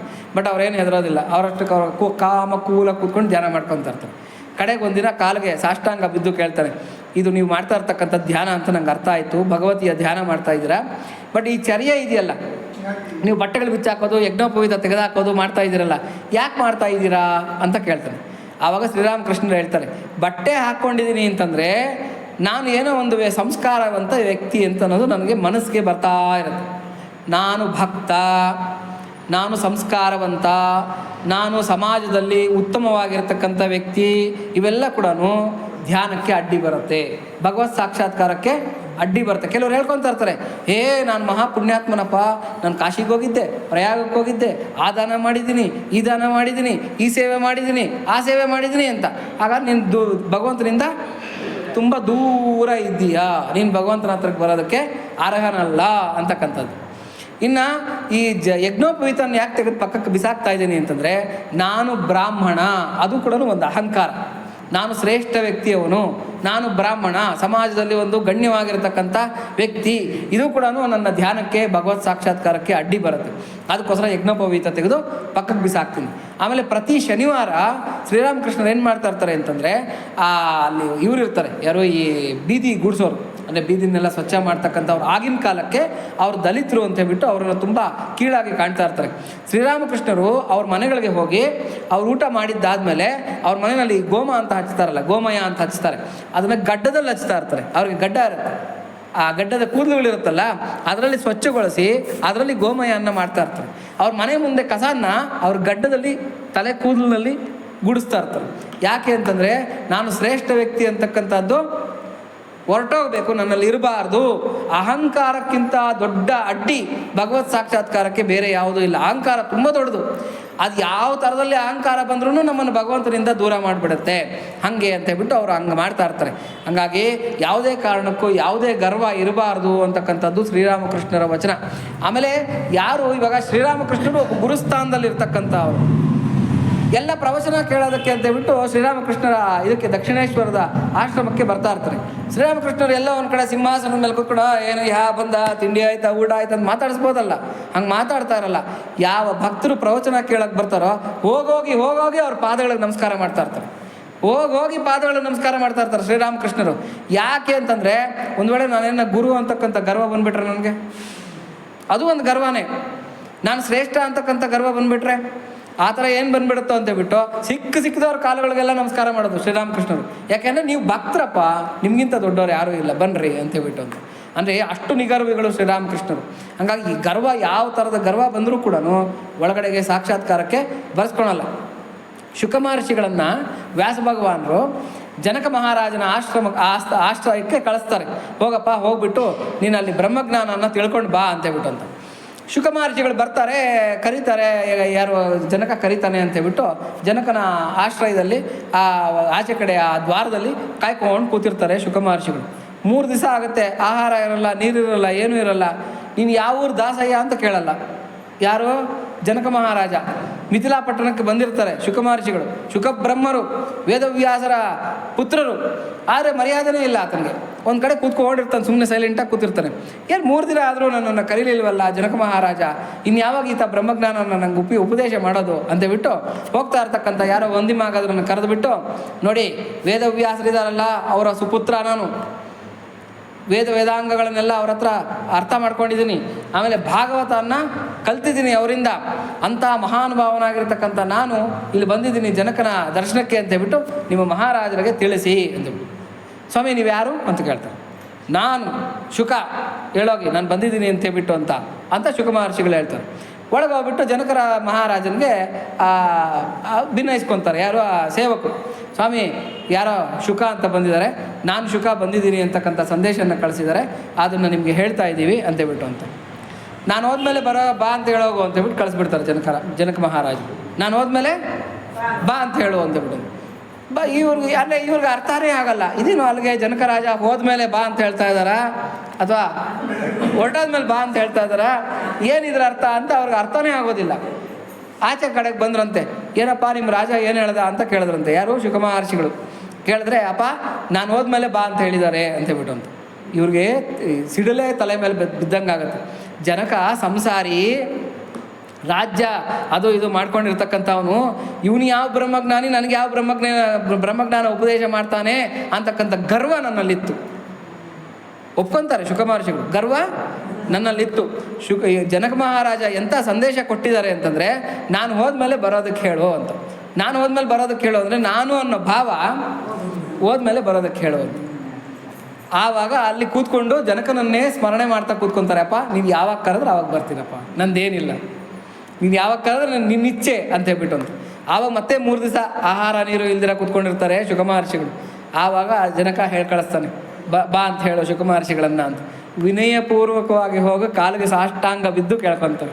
ಈತನಿಗೆ ಹೊರಟಾಗಿರುತ್ತೆ, ವೇದವ್ಯಾಸರ ಮಗ, ಏಕಮಾತ್ರ ಪುತ್ರ, ನಾನು ವೇದಾಂಗಗಳನ್ನು ತಿಳ್ಕೊಂಡಿದ್ದೀನಿ, ಭಾಗವತ ನನಗೆ ಗೊತ್ತು, ಈ ಅಜ್ಞಾನ ಎಲ್ಲ ಹೊರಟಾಗಿರುತ್ತೆ. ಹೋಗ್ಬಿಟ್ಟು ಸಾಷ್ಟಾಂಗ ನಮಸ್ಕಾರ ಮಾಡ್ತಾರೆ. ಜನಕ ಮೇಲೆ ಗುರುಸ್ಥಾನದಲ್ಲಿ ವ್ಯಾಸಪೀಠದಲ್ಲಿ ಕೂತಿದ್ರೆ ಶುಕ ಮಹರ್ಷಿಗಳು ನೆಲದ ಮೇಲೆ ಕೂತ್ಕೊಂಡು ವಿನಯಪೂರ್ವಕವಾಗಿ ಬ್ರಹ್ಮಜ್ಞಾನವನ್ನು ಕಲಿತಾರೆ. ಯಾರ ಹತ್ರ? ಜನಕ ಮಹಾರಾಜನ ಹತ್ರ. ಯಾಕೆ ಹೇಳ್ತಾ ಇದ್ದೀನಿ ಅಂತಂದರೆ, ಈ ಸೂಜಿ ಕಣ್ಣು ನೋಡಿದ್ರೆ, ಸೂಜಿನಲ್ಲಿ ದಾರ ಏರಿಸೋ ಕಣ್ಣಿರುತ್ತಲ್ಲ, ಅದರಲ್ಲಿ ಈ ದಾರ ಏರಿಸ್ಬೇಕಾದ್ರೆ ಸಣ್ಣ ಸಿಕ್ಕಿದ್ರೂ ಕೂಡ ಅದು ಏರಿಸೋದಕ್ಕಾಗಲ್ಲ, ಸಿಕ್ಕಾಕೊಂಬಿಡುತ್ತೆ. ಅದೇ ಥರನೇ ಸಣ್ಣ ಅಹಂಕಾರ ನಮ್ಮಲ್ಲಿದ್ದರೂ ಕೂಡ ಅದು ನಮ್ಮನ್ನು ಭವಬಂಧನದಿಂದ ತಪ್ಪಿಸ್ಕೊಳೋದಕ್ಕೆ ಬಿಡೋದಿಲ್ಲ, ಅಡ್ಡಿ ಮಾಡುತ್ತೆ. ಅದಕ್ಕೆ ಸಣ್ಣ ಅಹಂಕಾರನೂ ಕೂಡ ಇರಬಾರ್ದು. ನಾನು ರೂಪವಂತ, ನಾನು ವಿದ್ಯಾವಂತ, ನಾನು ಕುಲಸ್ಥ, ನನ್ನ ವಂಶ ಇಂಥದ್ದು, ನಾನು ಇಂಥ ವಿದ್ಯೆಯನ್ನು ಓದ್ಕೊಂಡಿದ್ದೀನಿ, ನಾನು ಸಮಾಜದಲ್ಲಿ ಇಂಥ ಸ್ಥಾನದಲ್ಲಿ ಇದ್ದೀನಿ, ಇವೆಲ್ಲ ಕೂಡ ಅಹಂಕಾರನೇ. ಆಮೇಲೆ ನಾನು ಆಚಾರವಂತ, ಇದನ್ನು ಶಾರದಾದೇವಿ ಅವರು ಹೇಳೋದು, ನಾನು ಆಚಾರವಂತ, ನಾನು ಭಗವದ್ ಭಕ್ತ, ಅದು ಕೂಡ ಅಹಂಕಾರನೇ. ನೋಡಿ, ನಾವು ಹೇಳ್ಕೊಬಾರ್ದಂತೆ ನಾನು ಭಗವದ್ ಭಕ್ತ ಅಂತ ಹೇಳ್ಕೊಬಾರ್ದಂತೆ. ನಾನು ಭಗವದ್ ಭಕ್ತ ಅಂತ ಯಾರು ಹೇಳಬೇಕು? ಭಗವಂತ ಹೇಳಬೇಕು. ನಾನು ಭಗವದ್ ಭಕ್ತ ಅಂತ ಭಗವಂತ ಒಪ್ಕೋಬೇಕು. ಬೇರೆಯವ್ರು ಹೇಳಿದ್ರು ಅಷ್ಟೇ, ನನಗೆ ನಾನು ಹೇಳ್ಕೊಂಡು ತಿರುಗಿದ್ರು ಅಷ್ಟೇ ನಾನು ಭಕ್ತ ಆಗೋದಕ್ಕೆ ಚಾನ್ಸಸ್ ಇಲ್ಲ. ಈ ಆಲೂಗಡ್ಡೆನ ನಾವು ಯಾವಾಗಾದರೂ ಬೇಯಿಸೋದಕ್ಕೆ ಹಾಕ್ತೀವಿ, ಆಲೂಗಡ್ಡೆ ನಾವು ಬೇಯಿಸೋದಕ್ಕೆ ಹಾಕ್ತೀವಿ, ಮೆತ್ತಗೆ ಬೆಂದೋಗಿರುತ್ತೆ. ಆಹಾಹಾ ಚೆನ್ನಾಗಿ ಬೆಂದಿದೆ, ತಿನ್ನೋಣ ಅಂತೇಳ್ಬಿಟ್ಟು ಚಾಕುನಲ್ಲಿ ಹಿಂಗೆ ಕತ್ತರಿಸಿದ್ರೆ ಸುತ್ತ ಬೆಂದಿರುತ್ತೆ, ಒಳಗಡೆ ಕಸಿ ಕಸಿ ಹಂಗಂಗೆ ಇರುತ್ತೆ, ಹಸಿಯಾಗಿರುತ್ತೆ, ಕರ ಕರ ಕರ ಅನ್ನತ್ತೆ, ತಿನ್ನೋದಕ್ಕಾಗೋದಿಲ್ಲ. ಅದೇ ಥರನೇ ಮೇಲ್ನೋಟಕ್ಕೆ ನಾವು ಬೆಂದಂತೆ ಕಾಣ್ತೀವಿ, ಅಂದರೆ ನಾನು ಬೆಂದಿದ್ದೀನಿ, ನಾನೊಬ್ಬ ಉತ್ತಮ ವ್ಯಕ್ತಿ ಅನ್ನೋ ಥರದಲ್ಲಿ ಕಾಣ್ತೀನಿ. ಆದರೆ ಒಳಗೆ ಬೆಂದಿದ್ದೀನಾ ಇಲ್ವಾ ಅನ್ನೋದನ್ನು ಭಗವಂತ ಹೇಳಬೇಕು ಹೊರತಾಗಿ ನನಗೂ ಗೊತ್ತಾಗಲ್ಲ, ಸಮಾಜಕ್ಕೂ ಗೊತ್ತಾಗೋದಿಲ್ಲ. ಹಾಗಾಗಿ ಭಗವಂತ ಒಪ್ಕೋಬೇಕು ನನ್ನನ್ನು. ಅದಕ್ಕೆ 12ನೇ ಅಧ್ಯಾಯದಲ್ಲಿ ಭಗವಂತ ಹೇಳ್ತಾನೆ, ಇಂಥ ಭಕ್ತ ನನಗೆ ಪ್ರಿಯ, ಇಂಥ ಭಕ್ತ ನನಗೆ ಪ್ರಿಯ ಅಂತ ಹೇಳ್ಬಿಟ್ಟು ಅಂತ. ಎಂಥ ಭಕ್ತ ಎಂಥ ಭಕ್ತ ಎಂಥ ಭಕ್ತ ಅಂತ ಅದರಲ್ಲಿ ಕ್ವಾಲಿಫಿಕೇಷನ್ ಹೇಳ್ತಾ ಹೋಗ್ತಾನೆ. ಅಂಥ ಕ್ವಾಲಿಫಿಕೇಷನನ್ನು ನಮ್ಮಲ್ಲಿ ರೂಢಿಸ್ಕೊಂಡ್ರೆ ಆವಾಗ ಏನನ್ನ ಭಕ್ತ ಆದರೆ ಆಗ್ಬೋದೇನೋ. ಹಾಗಾಗಿ ಆ ಕ್ವಾಲಿಫಿಕೇಷನನ್ನು ನಾವು ರೂಢಿಸ್ಕೋಬೇಕು. ಇಲ್ಲ ಅಂತಲೇ ನಾವು ಬರೀ ವಿಭೂತಿ ಇಟ್ಟಿದ್ದೀವಿ, ರುದ್ರಾಕ್ಷಿ ಹಾಕಿದ್ದೀವಿ, ಪಂಚೆ ಉಟ್ಬಿಟ್ಟಿದ್ದೀವಿ, ಅಥವಾ ಏನೋ ದೇವಸ್ಥಾನಕ್ಕೆ ಬರ್ತಾ ಇದ್ದೀವಿ, ಭಜನೆ ಹಾಡ್ತಾ ಇದ್ದೀವಿ, ಏನೋ ಒಂದಷ್ಟು ಮಂತ್ರಗಳನ್ನು ಹೇಳ್ತಾ ಇದ್ದೀವಿ ಅಂದಷ್ಟಕ್ಕೆ ಭಗವದ್ಭಕ್ತಿ ಆಗೋದಿಲ್ಲ. ನಿನ್ನಯ ಭಕ್ತಿ ಕಂಡರೆ ಬಾರದು, ಕಲಿತರೆ ಬಾರದು ಅಂತ ಹೇಳ್ಬಿಟ್ಟು. ಏನು ರೆಡ್ಡಪ್ಪ ಅಂತಕ್ಕಂಥವನ ಕತೆ ಬರುತ್ತೆ. ಶ್ರೀಶೈಲ ಮಲ್ಲಣ್ಣನ ಆ ಚರಿತ್ರೆಗಳಲ್ಲಿ ರೆಡ್ಡಪ್ಪ ಅಂತಕ್ಕಂಥವನ ಕತೆ ಬರುತ್ತೆ. ಆ ರೆಡ್ಡಪ್ಪ ಅಂತಕ್ಕಂಥವನು ದನ ಕಾಯೋನು, ಅಂದರೆ ದನಗಳನ್ನು ಕರ್ಕೊಂಡೋಗಿ ಅಡವಿನಲ್ಲಿ ಮೇಯಿಸ್ಕೊಂಡು ಬರ್ತಾ ಇದ್ದಿದ್ದ ಆ ವ್ಯಕ್ತಿ ಆತ ಏನು ಅಂದರೆ ಸದ್ದಿ ಅಂತ, ಅಂದರೆ ಹಿಂದಿನ ದಿವಸ ಮಾಡಿರ್ತಕ್ಕಂಥ ಊಟನ ಇವತ್ತು ಕಟ್ಕೊಂಬರೋದು, ಮಧ್ಯಾಹ್ನಕ್ಕೆ ಅದನ್ನು ಏನೋ ತಿನ್ನೋದು, ಆ ದನಗಳನ್ನು ಕಾಯ್ಕೊಳೋದು, ಹೋಗೋದು, ಇದು ಮಾಡ್ತಾ ಇರ್ತಾನೆ. ಇವನಿಗೇನು ಅಂದರೆ ಅಪಾರವಾಗಿರ್ತಕ್ಕಂಥ ಭಕ್ತಿ. ಯಾರ ಮೇಲೆ? ಶ್ರೀಶೈಲ ಮಲ್ಲಣ್ಣನ ಮೇಲೆ ಅಪಾರವಾಗಿರ್ತಕ್ಕಂಥ ಭಕ್ತಿ. ಆದರೆ ಏನು ಮಾಡೋದು, ಶ್ರೀಶೈಲಕ್ಕೆ ಹೋಗೋಷ್ಟು ಟೈಮ್ ಇಲ್ಲ. ದರ್ಶನ ಮಾಡೋದಕ್ಕೆ ಆಗ್ತಾ ಇಲ್ಲ. ಆದರೆ ಇವನು ಆರಾಧ್ಯ ದೈವ, ಇವನು ಇಷ್ಟ ದೈವ, ಹೋಗೋದಕ್ಕೆ ಆಗ್ತಾ ಇರೋದಿಲ್ಲ. ಏನು ಮಾಡೋದು ಅಂತ ಬಿಟ್ಟದ್ದು. ಯಾಕೆಂದ್ರೆ ದನ ಕಾಯೋದೇ ಇದನ್ನ ಕೆಲಸ, ದಿನ ಬರೋದು ದನ ಕಾಯೋದು, ಮನೆಗೆ ದನಗಳನ್ನು ಕರ್ಕೊಂಡು ಹೋಗೋದು, ಇದೇ ಕೆಲಸ ಆಯ್ತಂದು. ಹಿಂಗೆ ಇರಬೇಕಾಗಿರೋ ಒಂದ್ಸಲ ಏನಾಗುತ್ತೆ ಅಂದರೆ ಅವನೊಂದು ಇದರಲ್ಲಿ ರೂಢಿಸ್ಕೊಂಡ್ಬಿಡ್ತಾನೆ, ಅಂದರೆ ಒಂದು ಚರಿಯನ್ನು ರೂಢಿಸ್ಕೊಂಡ್ಬಿಡ್ತಾನೆ. ಅವನೇನು ಅಂದರೆ ದಿನ ಮಧ್ಯಾಹ್ನದ ಹೊತ್ತು ಆ ಸದ್ದಿ ಮೂಟ ಇಪ್ಪೇದಿ ಅಂದರೆ ಅವ್ನು ತಂದಿರ್ತಕ್ಕಂಥ ಅನ್ನನ ಬಿಚ್ಚೋದು, ತಿನ್ನೋದಕ್ಕೆ ಮುಂಚೆ ಏನು ಮಾಡೋದು ಅಂತಂದರೆ ಒಂದು ಬಂಡೆ, ಆ ಬಂಡೆ ಮೇಲೆ ನೀರು ಹಾಕಿ ತೊಳೆಯೋದು. ಮಲ್ಲಣ್ಣ ಬಾ ನಾನು ನೀನು ಊಟ ಮಾಡೋಣ ಬಾ ಅಂತ ಕರೆಯೋದು. ಮಲ್ಲಣ್ಣ ಬಾ ನಾನು ನೀನು ಊಟ ಮಾಡೋಣ, ಸದ್ದಿ ತೆಚ್ಚಿಂಡು ನಾನು ನೇನು ನೀವು ಬೋಂಚೆ ದಮ್ರಾ ಅಂತ ಹೇಳ್ಬಿಟ್ಟು ಕರೆಯೋದು. ಇವನೇನು ತಂದಿರ್ತಾನೋ ಒಂದು ಇಡೀ ಅದ್ರ ಮೇಲೆ ಇಡೋದು, ಬಂಡೆ ಮೇಲೆ, ಇವನು ತಿನ್ನೋದು. ಹೀಗೆ ಮಾಡ್ಕೊತ ಬಂದ್ಬಿಡ್ತಾನೆ. ಸಾಕಷ್ಟು ವರ್ಷಗಳು ಕಳೆದೋಗ್ಬಿಡುತ್ತೆ. ಈತನಿಗೆ ಇಷ್ಟು ಬಿಟ್ಟರೆ ಇನ್ನೇನು ಗೊತ್ತಿಲ್ಲ. ಮಲ್ಲಣ್ಣ ಅಂತಲೇ ಇವನು ಫ್ರೆಂಡು, ದನ ಕಾಯೋಕೆ ಅವನು ಜೊತೆಗೆ ಬರ್ತಾನೆ, ಇಷ್ಟೇ ಗೊತ್ತಾತನಿಗೆ. ಹೀಗೆ ಮಾಡ್ಕೊಂಡು ಬರ್ತಾನೆ. ಒಂದ್ಸಲ ಏನಾಗುತ್ತೆ, ಮಹಾಶಿವರಾತ್ರಿ ಬಂದ್ಬಿಡುತ್ತೆ. ಆ ಚಕ್ರವರ್ತಿ ಬಂದ್ಬಿಡ್ತಾನೆ. ಯಾವುದದು ಈ ವಿಜಯನಗರ ಸಾಮ್ರಾಜ್ಯದೊಂದಿದೆ, ಇದು ಯಾವುದೋ ಒಂದು ಕೋಟೆ ಇದೆ, ಅಲ್ಲೇ ಒಂದು ಮರ್ತೋಯ್ತು ನಂಗೆ, ಅದರ ನೆನಪು ಬರ್ತಾ ಇಲ್ಲ. ಪ್ಯಾಲೇಸ್ ಇದೆ ಇವತ್ತಿಗೂ ಅಲ್ಲಿ. ಆ ರಾಜ ಏನು ಮಾಡ್ತಾನೆ, ಶ್ರೀಶೈಲಕ್ಕೆ ಬರ್ತಾನೆ. ಆರಾಧ್ಯ ದೈವ ನೋಡಬೇಕು ಅಂತ ಹೇಳ್ಬಿಟ್ಟು ಅಂತ ಮಹಾ ನೈವೇದ್ಯಕ್ಕೆಲ್ಲ ರೆಡಿ ಮಾಡ್ಕೊಂಡಿರ್ತಾರೆ. ದೊಡ್ಡ ಪೂಜೆ ನಡೀತಾ ಇರುತ್ತೆ, ಎಲ್ಲ ರುದ್ರಾಭಿಷೇಕ ಎಲ್ಲ ಆಗುತ್ತೆ. ಶ್ರೀಶೈಲ ಮಲ್ಲನಿಗೆ ಇನ್ನೇನು ಮಹಾಭಿಷೇಕ ಮುಗಿದಿದೆ, ಮಹಾ ನೈವೇದ್ಯ ನಡಿಬೇಕು. ಅಷ್ಟೊತ್ತಿಗೆ ರಾಜ ಕೈ ಮುಕ್ಕೊಂಡು ನಿಂತಿದ್ದಾನೆ. ಭಕ್ಷ್ಯ ಭೋಜ್ಯಗಳೆಲ್ಲ ಭಗವಂತನ ಮುಂದೆ ಜೋಡಿಸಿದ್ದಾರೆ. ಎಲ್ಲ ಮಾಡ್ಕೊಂಡು ನಿಂತ್ಕೊಂಡಿದ್ರೆ ಇದ್ದಕ್ಕಿದ್ದಂಗೆ ಆ ಶಿವಲಿಂಗದಿಂದ ಒಂದು ಬೆಳಕು ಹೊರಹೊಮ್ಮಿ ಅಶರೀರ ವಾಣಿ ಆಗತ್ತೆ. ತಡಿ ರಾಜ, ನನ್ನ ಮಹಾ ನೈವೇದ್ಯ ಇನ್ನೂ ಬಂದಿಲ್ಲ, ನೀನು ನೈವೇದ್ಯ ಮಾಡಬೇಡ, ಯಾಕೆಂದರೆ ಇವತ್ತು ಯಾಕೋ ನನ್ನ ಮಹಾ ನೈವೇದ್ಯ ಇನ್ನೂ ಬಂದಿಲ್ಲ, ಸ್ವಲ್ಪ ತಟ್ಕೋ ಅಂತ ಹೇಳ್ತಾನೆ. ಈ ರಾಜನಿಗೆ ಚಂದ್ರಗಿರಿ, ಆ ರಾಜ ಯಾರು ಅಂದರೆ ಚಂದ್ರಗಿರಿ ರಾಜ. ಕಡೆಗೆ ಆ ರಾಜನಿಗೆ ಅಚ್ಚರಿ ಆಗಿಬಿಡುತ್ತೆ, ಇದೇನಪ್ಪ ಎಲ್ಲ ಜೋಡಿಸಿದ್ದಾಗಿದೆ, ಇನ್ಯಾವ ಮಹಾ ನೈವೇದ್ಯ ಭಗವಂತ ಕೇಳ್ತಾ ಇದ್ದಾನೆ ಅಂತ ಹೇಳ್ಬಿಟ್ಟು ಸ್ವಲ್ಪ ವೆಯ್ಟ್ ಮಾಡ್ತಾನೆ. ಯಾರೋ ಪುರೋಹಿತರು ಏನೋ ತರ್ತಾರೇನೋ, ಮುಚ್ಚಿಟ್ಕೊಂಡು ಬರ್ತಾರೇನೋ, ಯಾರನ್ನ ಬೆಳ್ಳಿ ಬಟ್ಲನಲ್ಲೋ ಬಂಗಾರದ ಬಟ್ಲನಲ್ಲೋ ಏನನ್ನ ನೈವೇದ್ಯ ಬರ್ತಾ ಇದೆಯೇನೋ ಅಂತ ಹೇಳ್ಬಿಟ್ಟು ಕಾಯ್ತಾರೆ. ಎಷ್ಟು ಕಾದರೂ ಕೂಡ ಆ ಶಿವನ ಮೇಲಿಂದ ಬಂದಿರತಕ್ಕಂಥ ಬೆಳಕು ಹೋಗಲಿಲ್ಲ. ಆ ನೈವೇದ್ಯ ಸ್ವೀಕಾರ ಮಾಡೋದಕ್ಕೆ ಈಶ್ವರ ಒಪ್ಪುತ್ತಾ ಇಲ್ಲ. ಇದೇನಪ್ಪ ಹಿಂಗಾಗೋಯ್ತು ಅಂತ ಸ್ವಲ್ಪ ಹೊತ್ತು ಕಾದ್ಬಿಟ್ಟು ಆ ಮಹಾರಾಜ ಕೇಳದಂತೆ, ಏನನ್ನ ಅಪಚಾರ ಆಗಿದೆಯಾ ಈ ನೈವೇದ್ಯದಲ್ಲಿ, ಏನನ್ನ ಅಪವಿತ್ರತೆಗಳೇನನ್ನ ಉಂಟಾಗಿದೆಯಾ, ನಿಂಗೆ ಬರಬೇಕಾಗಿರ್ತಕ್ಕಂಥ ಇನ್ಯಾವುದಾದ್ರೂ ಮಹಾ ನೈವೇದ್ಯ ಇದೆಯಾ, ನೀನು ಹೇಳು, ಅದನ್ನು ತರಿಸ್ಕೊಟ್ಬಿಡ್ತೀನಿ. ಯಾವುದಾದ್ರೂ ಹಣ್ಣುಗಳು ತರಬೇಕಾ, ಭಕ್ಷ್ಯಭೋಜ್ಯಗಳನ್ನು ಮಾಡಿಸ್ತರಬೇಕಾ, ಹೇಳು, ತೊಗೊಂಡು ಬರ್ತೀನಿ ಅಂತ ಹೇಳ್ಬಿಟ್ಟು. ಆವಾಗ ಆ ಅಶರೀರವಾಣಿ ಹೇಳ್ತಂತೆ, ರೆಡ್ಡಪ್ಪ ಇನ್ನು ನನಗೆ ಸದ್ದಿಮೂಟ ಈಲೆ ಅದು ಅಂತ, ರೆಡ್ಡಪ್ಪ ಇಂಕಾನ್ ಹಾಕಿ ಸದ್ದಿಮೂಟ ಈಲೆ ಅದು ಅಂತಕ್ಕಂಥ ಇದು ಬಂತಂತೆ. ಬೆಬ್ಬರು ಬಿದ್ದಾಗ್ಬಿಟ್ಟಂತೆ ರಾಜ, ಈ ರೆಡ್ಡಪ್ಪ ಯಾರು, ಇವನು ಕೊಡ್ತಾ ಇರ್ತಕ್ಕಂಥ ಸದ್ದಿಮೂಟ ಯಾವುದು ಅಂತ ಹೇಳ್ಬಿಟ್ಟಂತ. ಆವಾಗ ಎನ್ಕ್ವೈರಿ ಮಾಡಿ ರಾಜ್ಯ ಎಲ್ಲ ಹುಡುಕಾಡ್ಸಿದ್ರೆ ಆವಾಗ ಗೊತ್ತಾಯ್ತಂತೆ ಈತ ಒಬ್ಬ ಗೊಲ್ಲ, ದನಗಳನ್ನು ಕಾಯ್ತಕ್ಕಂಥ ಅವನು. ಈತ ಮಾಡ್ತಾ ಇರ್ತಕ್ಕಂಥ ವ್ರತ ಏನು ಅಂತಂದರೆ ಆ ಬಂಡೆ ಮೇಲೆ ನೀರು ಹಾಕಿ ತೊಳೆಯೋದು, ಒಂದು ಉಂಡೆ ಅಲ್ಲಿ ಇಡೋದು, ಮಲ್ಲನ್ನ ಬಾ ನೀನು ಗೋಂಚಂತಾಮ್ರ ಅಂತ, ನೀನು ನಾನು ಊಟ ಮಾಡೋಣ ಬಾ ಅಂತ. ಅದೇ ಮಹಾ ನೈವೇದ್ಯ. ಆವಾಗ ಇಡೀ ಪ್ರಪಂಚಕ್ಕೆ ಗೊತ್ತಾಯ್ತಂತೆ, ಅಂದರೆ ರೆಡ್ಡಪ್ಪನ ಭಕ್ತಿ ಎಂಥದ್ದು ಅಂತ ಹೇಳ್ಬಿಟ್ಟು. ಯಾಕೆ ಹೇಳ್ತಾ ಇದ್ದೀನಿ ಅಂದರೆ, ಭಕ್ತಿಗಲ್ಗೂ ಕೂಡು ಪಟ್ಟೆಡೈನನು ಚಾಲು ವಿಶ್ವದಾವಿರಾಮ ವಿರರವೇಮ ಅಂತ ಹೇಳ್ಬಿಟ್ಟು. ಭಕ್ಷ್ಯ ಭೋಜ್ಯಗಳನ್ನೆಲ್ಲ ಮಾಡಿ ಇಟ್ಟಿದ್ದೀವ ಅಂತ ಭಗವಂತ ನೋಡೋದಿಲ್ಲ. ನಾವು ಭಕ್ತಿಯಿಂದ ಏನು ಕೊಡ್ತೀವೋ, ಏನು ಒಂದು ಖರ್ಜೂರನೋ, ಒಂದು ದ್ರಾಕ್ಷಿನೋ, ಇಲ್ಲ ಒಂದಿಷ್ಟು ಸಕ್ಕರೆನೋ, ಏನಿದ್ರು ಅದು ನೈವೇದ್ಯ ಭಗವಂತನಿಗೆ. ಪ್ರೀತಿಯಿಂದ ಏನು ಕೊಟ್ಟರದು, ಏನೂ ಇಲ್ವೋ ಮನೆಯಲ್ಲಿ ಕೊಡೋದಕ್ಕೆ ಒಂದು ಗ್ಲಾಸ್ ನೀರು ಇಟ್ಬಿಟ್ಟು ಅಪ್ಪ ಸ್ವೀಕಾರ ಮಾಡು, ಏಕೆಂದರೆ ಫಲಂ ತೋಯಂ, ನೀರು ಕೊಟ್ಟರು ನಾನು ಸ್ವೀಕಾರ ಮಾಡ್ತೀನಿ ಅಂತ ಹೇಳ್ತಾ ಇದ್ದಾನೆ. ಹಾಗಾಗಿ ಭಗವಂತ ಯಾವತ್ತೂ ಕೂಡ ಇದನ್ನು ಭೇದನ ನೋಡ್ತಕ್ಕಂಥವನಲ್ಲ.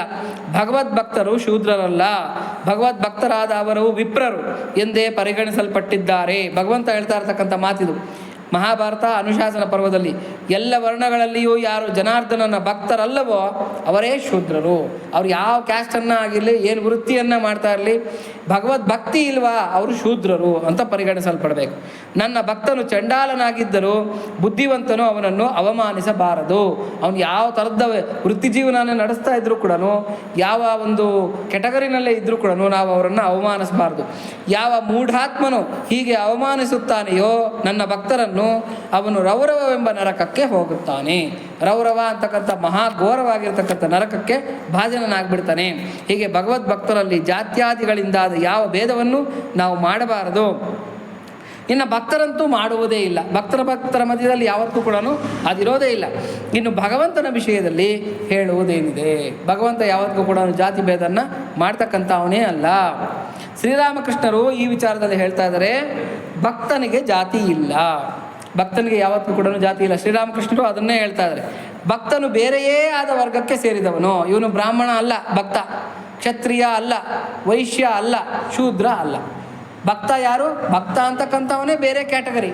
ಅವನು ಭೂಮಿ ಮೇಲೆ ಓಡಾಡ್ತಾ ಇರ್ತಕ್ಕಂಥ ದೇವತಾ ಸ್ವರೂಪ, ಅವನು ಭಗವಂತನ ಪ್ರತಿರೂಪ ಅವನು. ಅದಕ್ಕೆ ಭಗವಂತ ನಮಗೆ ಕಣ್ಣಿಗೆ ಕಾಣಲ್ವಂತೆ, ಭಕ್ತ ಕಣ್ಣಿಗೆ ಕಾಣ್ತಾನೆ. ಅದಕ್ಕೆ ಭಕ್ತನ ನೋಡಿದ ತಕ್ಷಣ ನಾವು ಭಗವಂತನನ್ನು ಭಾವಿಸಬೇಕು ಅಂತ ಹೇಳ್ತಾರೆ. ಭಕ್ತರ ಮಧ್ಯೆ ಜಾತಿ ವಿಚಾರಗಳ ಬಗೆಗೆ ಯಾವ ಅವಶ್ಯಕತೆಯೂ ಇಲ್ಲ. ಭಕ್ತಿಯುಂಟಾದ ಕೂಡಲೇ ದೇಹ, ಮನಸ್ಸು, ಆತ್ಮಗಳು ಶುದ್ಧವಾಗಿ ಬಿಡುತ್ತದೆ. ಯಾರಿಗೆ ಭಕ್ತಿ ಉಂಟಾಗ್ಬಿಡ್ತೋ ಅವನ ದೇಹ, ಮನಸ್ಸು, ಆತ್ಮ ಎಲ್ಲ ಕೂಡ ಶುದ್ಧವಾಗಿಬಿಡುತ್ತೆ. ಭಗವಂತನನ್ನು ಧ್ಯಾನ ಮಾಡಿ ಮಾಡಿ ತೆಲುಗುನಲ್ಲೊಂದು ಹಾಡಿದೆ. ನೀ ಪೇರು ಪಲಿಕಿ ಪಲಿಕಿ ನಾ ಪೆದವಿತೆ ನೆಲಾಯೇ, ನೀ ಮಾಟ ವಿಂಟು ವಿಂಟು ನಾ ಮನಸ್ಸು ಹೂಯಲುಗೆ ಅಂತೇಳ್ಬಿಟ್ಟು ಅಂತ. ಅಂದರೆ ಅವನ ಹೆಸರು ಹೇಳ್ತಾ ಇದ್ರೆ ಸಾಕು, ನಮ್ಮ ಬಾಯಿನಲ್ಲಿ ಸಿಹಿ ಅನ್ನೋದು ಉಂಟಾಗತ್ತಂತೆ. ಅಂದರೆ ನಮಗೆ ಗೊತ್ತಿಲ್ದಿರೇ ನಾವು ಮಧುರ ಸ್ವರಗಳನ್ನು ಮಾತಾಡೋದಕ್ಕೆ ಶುರು ಮಾಡಿಬಿಡ್ತೀವಿ, ಮರ್ಯಾದೆಯಿಂದ ಮಾತಾಡೋದಕ್ಕೆ ಶುರು ಮಾಡಿಬಿಡ್ತೀವಿ. ಯಾವಾಗ? ಭಗವಂತನ ಹೆಸರು ಹೇಳಿದಾಗ. ಮನಸ್ಸಿನಲ್ಲಿ ಅವನನ್ನು ಧ್ಯಾನ ಮಾಡ್ತಾ ಮಾಡ್ತಾ ಮನಸ್ಸು ಅಂತಕ್ಕಂಥದ್ದು ಹಗುರ ಆಗಿಬಿಡುತ್ತಂತೆ, ಯಾವತ್ತೂ ಭಾರ ಆಗಿರಲ್ಲ. ನೋಡಿ, ಎಲ್ಲರಿಗೂ ಕೂಡ ದೇಹಕ್ಕೆ ಉಸಿರೇ ಸದಾ ಭಾರ ಅಂತೇಳ್ಬಿಟ್ಟಂತ. ದುಡ್ಡಿರುತ್ತೆ, ಸಾಕಷ್ಟು ಎಲ್ಲ ವ್ಯವಸ್ಥೆಗಳಿರುತ್ತೆ, ಹೆಂಡತಿ ಚೆನ್ನಾಗಿ ನೋಡ್ಕೊತಾ ಇರ್ತಾಳೆ, ಕಾರ್ ಇರುತ್ತೆ, ಬಂಗ್ಲೆ ಇರುತ್ತೆ, ಎಲ್ಲ ಇರುತ್ತೆ. ಯಾವಾಗಲೂ ಹರಳೆಣ್ಣೆ ಕೊಡೋದು ಮುಖ, ಯಾಕಪ್ಪ ಅಯ್ಯ ಬಿಡಿ ಸ್ವಾಮಿ ಅಂತಬಿಟ್ಟು. ಯಾಕೆ? ಅವನಿಗೆ ಮನಸ್ಸಿನಲ್ಲಿ ಶಾಂತಿ ಇಲ್ಲ. ದೇಹಕ್ಕೆ ಉಸಿರೇ ಸದಾ ಭಾರ, ಮನಸ್ಸು ಅವನಿಗೆ ಭಾರ ಆಗಿರುತ್ತೆ. ಆದರೆ ಭಗವದ್ ಭಕ್ತನಿಗೆ ಮನಸ್ಸು ಹೆಂಗಿರುತ್ತೆ ಅಂದರೆ ಹಗುರವಾಗಿರುತ್ತೆ. ಯಾವಾಗಲೂ ಅವನು ಭಗವಂತನ ಊಹೆಯಲ್ಲಿ ತೇಲಾಡ್ತಾ ಇರ್ತಾನೆ. ಹಾಗಾಗಿ ಆ ಒಂದು ಇದರಲ್ಲಿ ಇರಬೇಕು ಅಂತ ಹೇಳ್ಬಿಟ್ಟು ಅಂತ ಶುದ್ಧವಾಗಿ ಬಿಡುತ್ತದೆ. ಅವನ ದೇಹ, ಮನಸ್ಸು ಎಲ್ಲ ಕೂಡ ಶುದ್ಧವಾಗಿ ಬಿಡುತ್ತದೆ. ನಮಗೆ ಗೊತ್ತಿಲ್ದಿರ ಮಾತು ನಮಗೇನಾಗುತ್ತೆ, ಶುದ್ಧವಾಗಿರತಕ್ಕಂಥ ಮಾತು ಬರೋದಕ್ಕೆ ಶುರುವಾಗುತ್ತೆ. ಒಬ್ಬ ಚಕ್ರವರ್ತಿ ಸೈನ್ಯದ ಸಮೇತ ಕಾಡಕ್ಕೆ ಬಂದಿದ್ದಂತೆ. ಕ್ಯಾಟಗರಿಗಳು ನಮ್ಮಲ್ಲಿ ಹೆಂಗೆ ಕ್ಯಾಟಗರಿಗಳಿರುತ್ತೆ ಅನ್ನೋದಕ್ಕೆ ಹೇಳ್ತಾ ಇದ್ದೀನಿ. ಚಕ್ರವರ್ತಿ ಸೈನ್ಯದ ಸಮೇತ ಕಾಡಕ್ಕೆ ಬಂದಿದ್ದಂತೆ. ಒಳ್ಳೆ ಬೇಸಿಗೆ ಕಾಲ. ಆ ಬೇಟೆ ಆಡ್ತಾ ತನ್ನ ಸೈನ್ಯದಿಂದ ತಪ್ಪಿಸ್ಕೊಂಡ್ಬಿಟ್ನಂತೆ. ಸೈನ್ಯ ಒಂದು ಕಡೆ ಆಗೋಯ್ತು, ಮಂತ್ರಿ ಒಂದು ಕಡೆ ಆಗೋದ, ಸೇನಾಧಿಪತಿ ಒಂದು ಕಡೆ ಆಗೋದ, ರಾಜ ಒಂದು ಕಡೆ ಆಗೋದ.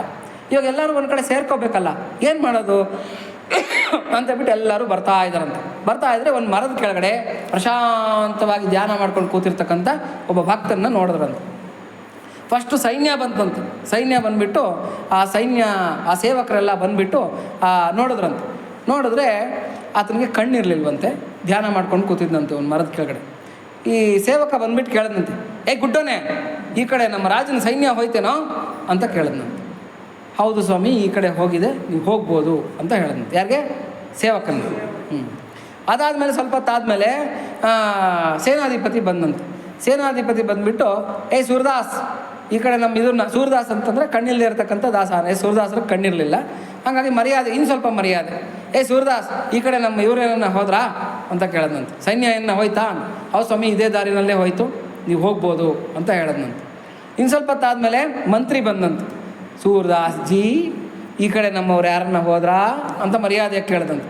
ಹೌದು ಸ್ವಾಮಿ, ಈ ಕಡೆ ಹೋಗಿದ್ದಾರೆ, ನೀವು ಹಿಂಗೋಗಿ ಸಿಗ್ತಾರೆ ಅಂತ ಹೇಳಿದಂತೆ. ಕಡೆಗೆ ಎಲ್ಲರೂ ಆದ್ರಂತೆ, ರಾಜ ಬರಲಿಲ್ವಂತೆ. ರಾಜ ಹಂಗೂ ಹಿಂಗೂ ಆ ಜಾಗಕ್ಕೆ ಬಂದಂತೆ. ಬಂದುಬಿಟ್ಟು, ಮಹಾರಾಜ್, ಈ ಕಡೆ ಯಾರಾದರೂ ನಮ್ಮ ಕಡೆಯವ್ರು ಹೋದ್ರಾ ಅಂತ ಕೇಳಿದ್ರಂತೆ. ಹೌದು ಮಹಾರಾಜ, ಈ ಕಡೆ ನಿಮ್ಮ ಇವರೆಲ್ಲ ಹೋಗಿದ್ದಾರೆ, ಇದೇ ದಾರಿನಲ್ಲೇ ಹೋಗಿ ನಿಮ್ಗೆ ಅವರೆಲ್ಲ ಸಿಗ್ತಾರೆ ಅಂತ ಹೇಳಿದ್ನಂತೆ. ರಾಜನಿಗೆ ಆಶ್ಚರ್ಯ. ಗುರುಗಳೇ, ನಿಮಗೆ ಕಣ್ಣಿಲ್ಲ ಅಲ್ವಾ, ನೀವು ಅಂದ್ರಲ್ವಾ, ಇಷ್ಟು ಕರೆಕ್ಟಾಗಿ ಅವ್ರು ಹೇಳಂದಂತೆ. ಏನಂತ? ಫಸ್ಟು ನಿಮ್ಮ ಸೇವಕರು ಹೋದರು, ಆಮೇಲೆ ನಿಮ್ಮ ಸೇನಾಧಿಪತಿ ಹೋದ, ಆಮೇಲೆ ಮಂತ್ರಿ ಹೋದ, ಆಮೇಲೆ ನೀನು ಬಂದಿದ್ದೀಯಾ ಅಂತ ಹೇಳಿದ್ರಂತೆ. ಇವ್ರು ಕೇಳಿದ್ರಂತೆ, ಅಪ್ಪ ನಿಮಗೆ ಕಣ್ಣಿಲ್ಲ ಅಲ್ವಾ, ಇಷ್ಟು ಕರೆಕ್ಟಾಗಿ ಇಂತಿಂಥವರೇ ಹೋದರು ಅಂತ ಹೆಂಗೆ ಹೇಳ್ತಾ ಇದೀಯಾ ಅಂತ ಹೇಳ್ಬಿಟ್ಟು. ಯಾರಾದರೂ ಬಂದು ಏಕವಚನದಲ್ಲಿ ನಮ್ಮನ್ನು ಮಾತಾಡಿದಾಗ ನಾವು ಅರ್ಥ ಮಾಡ್ಕೋಬೇಕು, ಆತ ಸೇವಕ. ನಮ್ಮ ಜೀವನದಲ್ಲೂ ಅದು ಬರ್ತಾ ಇರುತ್ತೆ, ಹೌದಾ? ಕೆಲವರು ಏಕವಚನದಲ್ಲಿ ಮಾತಾಡ್ತಾ ಇರ್ತಾರೆ ಎಲ್ಲರನ್ನೂ. ಅದು ಯಾರು ಅಂತಂದರೆ ಅವನ ಸೇವಕ. ಅವನ ಕ್ಯಾಟಗರಿ ಏನು ಅಂತಂದರೆ ಭಗವಂತನ ದೃಷ್ಟಿನಲ್ಲಿ ಅವನೊಬ್ಬ ಸೇವಕ ಅಷ್ಟೇ. ಇನ್ನು ಸ್ವಲ್ಪ ಏನನ್ನ ಮರ್ಯಾದೆ ಕೊಟ್ಟನ ಅವನ ಸೇನಾಧಿಪತಿ, ಇನ್ನು ಸ್ವಲ್ಪ ಮರ್ಯಾದೆ ಕೊಟ್ಟನ ಅವನ ಮಂತ್ರಿ.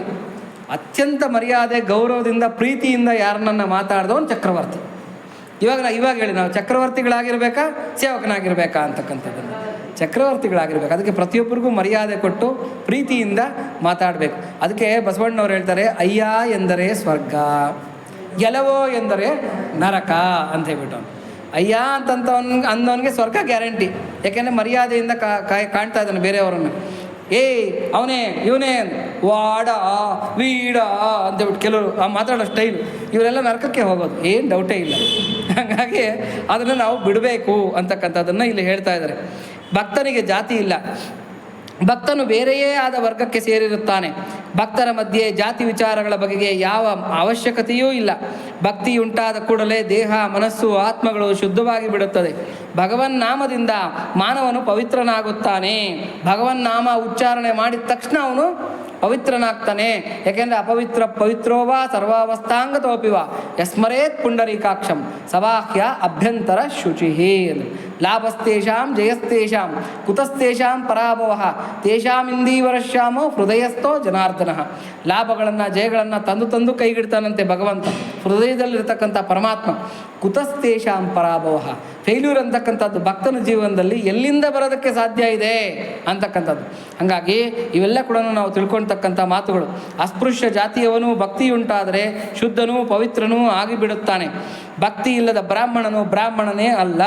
ಭಕ್ತಿ ಇಲ್ಲ ಅವನಿಗೆ ಅಂತಂದರೆ, ಭಗವದ್ಭಕ್ತನಲ್ಲ ಅಂತಂದರೆ ಅವನು ಬ್ರಾಹ್ಮಣ ಅಂತ ಹೇಳೋದಕ್ಕೆ ಲಾಯಕ್ಕೆ ಅಲ್ಲ. ಅವನು ಏನೇ ವ್ಯವಹಾರದಲ್ಲಿರ್ಬೋದು, ಏನೇ ಮಾಡ್ತಾ ಇರ್ಬೋದು, ಅವನು ಬ್ರಾಹ್ಮಣ ಅಂತ ಹೇಳೋದಕ್ಕೆ ಅವನು ಲಾಯಕ್ಕೆ ಅಲ್ಲ. ಅವನು ಶೂದ್ರರಿಗಿಂತ ಅವನು ಕನಿಷ್ಠನು ಅಂತ ಅವನನ್ನು ಟ್ರೀಟ್ ಮಾಡಬೇಕಾಗತ್ತೆ ಅಂತ. ಇಲ್ಲದಿದ್ದರೆ ಭಕ್ತಿ ಇದ್ದರೆ ಚಂಡಾಲನಲ್ಲ. ಭಕ್ತಿ ಏನನ್ನ ಇದ್ದರೆ ಅವನು ಎಂಥ ವೃತ್ತಿನಲ್ಲಿರಲಿ, ಅವನು ಯಾವ ಕ್ಯಾಟಗರಿಯನ್ನಾಗಿರಲಿ, ಅವನು ಅತ್ಯಂತ ಶ್ರೇಷ್ಠ. ಅವನನ್ನು ಆ ಥರ ಟ್ರೀಟ್ ಮಾಡಬೇಕು. ಭಕ್ತನಾದ ಚಂಡಾಲನ ಅನ್ನವನ್ನು ತಿನ್ನಬಹುದು. ಅನ್ನದೋಷ ಅಂತಕ್ಕಂಥದ್ದು ಇರೋದಿಲ್ಲ. ಅಂದರೆ ಒಬ್ಬ ಭಗವದ್ಭಕ್ತ ಕೊಡ್ತಾ ಇರ್ತಕ್ಕಂಥ ಆಹಾರನ ಧೈರ್ಯವಾಗಿ ತಿನ್ನಬಹುದು. ಯಾಕೆಂದರೆ ಅವನು ಭಗವದ್ಭಕ್ತ. ಹಾಗಾಗಿ ಅದು ಶ್ರೇಷ್ಠವಾಗಿರತಕ್ಕಂಥ ಆಹಾರ, ಭಗವತ್ ಪ್ರಸಾದ. ಅದನ್ನು ನಾವು ಸ್ವೀಕಾರ ಮಾಡ್ಬೋದು, ನಿರಾಕರಣೆ ಮಾಡಬಾರ್ದು ಅಂತಕ್ಕಂಥದ್ದನ್ನು ರಾಮಕೃಷ್ಣ ಪರಮಹಂಸರು ಇಲ್ಲಿ ಹೇಳ್ತಾ ಇದ್ದಾರೆ. ಯಾಕೆಂದರೆ ಅನ್ನದೋಷ ಅಂತಕ್ಕಂಥದ್ದು ಉಂಟಾಗೋದಿಲ್ಲ. ಬಸವಣ್ಣನವರು ಹೇಳ್ತಾರೆ, ಅನ್ನದೇವರ ಮುಂದೆ ಇನ್ನೂ ದೇವರ ಕಾಣೆ ಅಂತ ಬಿಟ್ಟಂತ. ಅಪ್ಪ ನಿಂಗೆ ಕಣ್ಣು ಕಾಣಿಸದೇ ಇರತಕ್ಕಂಥ ದೇವರು, ನೀವು ಇದನೋ ಬಿಟ್ಟಿದ್ದಾನೋ ಗೊತ್ತಿಲ್ಲ, ಆದರೆ ಪ್ರತ್ಯಕ್ಷವಾಗಿ ಕಾಣಿಸ್ತಾ ಇರ್ತಕ್ಕಂಥ ದೇವರು ಯಾರು? ಅನ್ನ. ಹಾಗಾಗಿ ಅನ್ನ ದೇವರ ಮುಂದೆ ಇನ್ನೂ ದೇವರ ಕಾಣೆ ಅಂತ. ಈ ಭೇದಗಳನ್ನೆಲ್ಲ ಮಾಡಬಾರ್ದು ಅಂತಕ್ಕಂಥದ್ದನ್ನು ಈ ಸೂತ್ರ ಹೇಳ್ತಾ ಇದೆ ನಮಗೆ. ಇವತ್ತಿಗೆ ಈ ಸೂತ್ರವನ್ನು ಮುಗಿಸ್ಕೊಳ್ಳೋಣ. ನಮ್ಮಲ್ಲೇನ ಈ ಥರದ್ದು ದೋಷಗಳಿದ್ದರೆ ಫಸ್ಟ್ ನಾವು ತಿದ್ಕೊಳ್ಳೋಣ. ನಾವು ಶ್ರೇಷ್ಠರು, ಇವರು ಕನಿಷ್ಠರು, ಇವನ್ನೆಲ್ಲ ಬಿಟ್ಬಿಡಬೇಕು. ಆಮೇಲೆ ಬೇರೆಯವರನ್ನು ನಾವು ದೈಹಿಕವಾಗಿ ಗುರುತಿಸ್ತಕ್ಕಂಥದ್ದನ್ನು ಬಿಟ್ಟುಬಿಡಬೇಕು. ದೇಹದಿಂದ ಯಾರನ್ನು ಕೂಡ ಗುರುತಿಸಬಾರ್ದು, ಅದನ್ನು ಬಿಟ್ಟುಬಿಡಬೇಕು. ಈ ಸೂತ್ರದ ಸಾರಾಂಶ.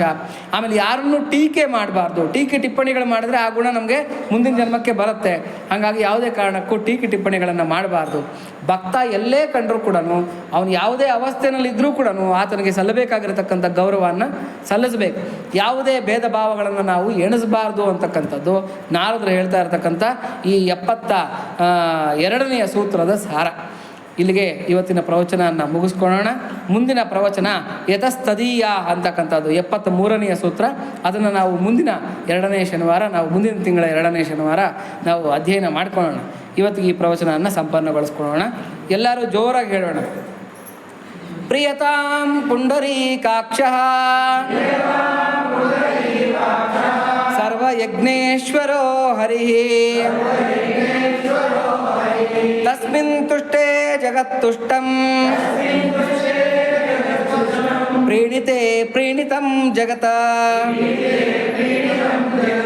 ಹರಿಃ ಓಂ ತತ್ಸತ್. ಶ್ರೀಕೃಷ್ಣಾರ್ಪಣಮಸ್ತು.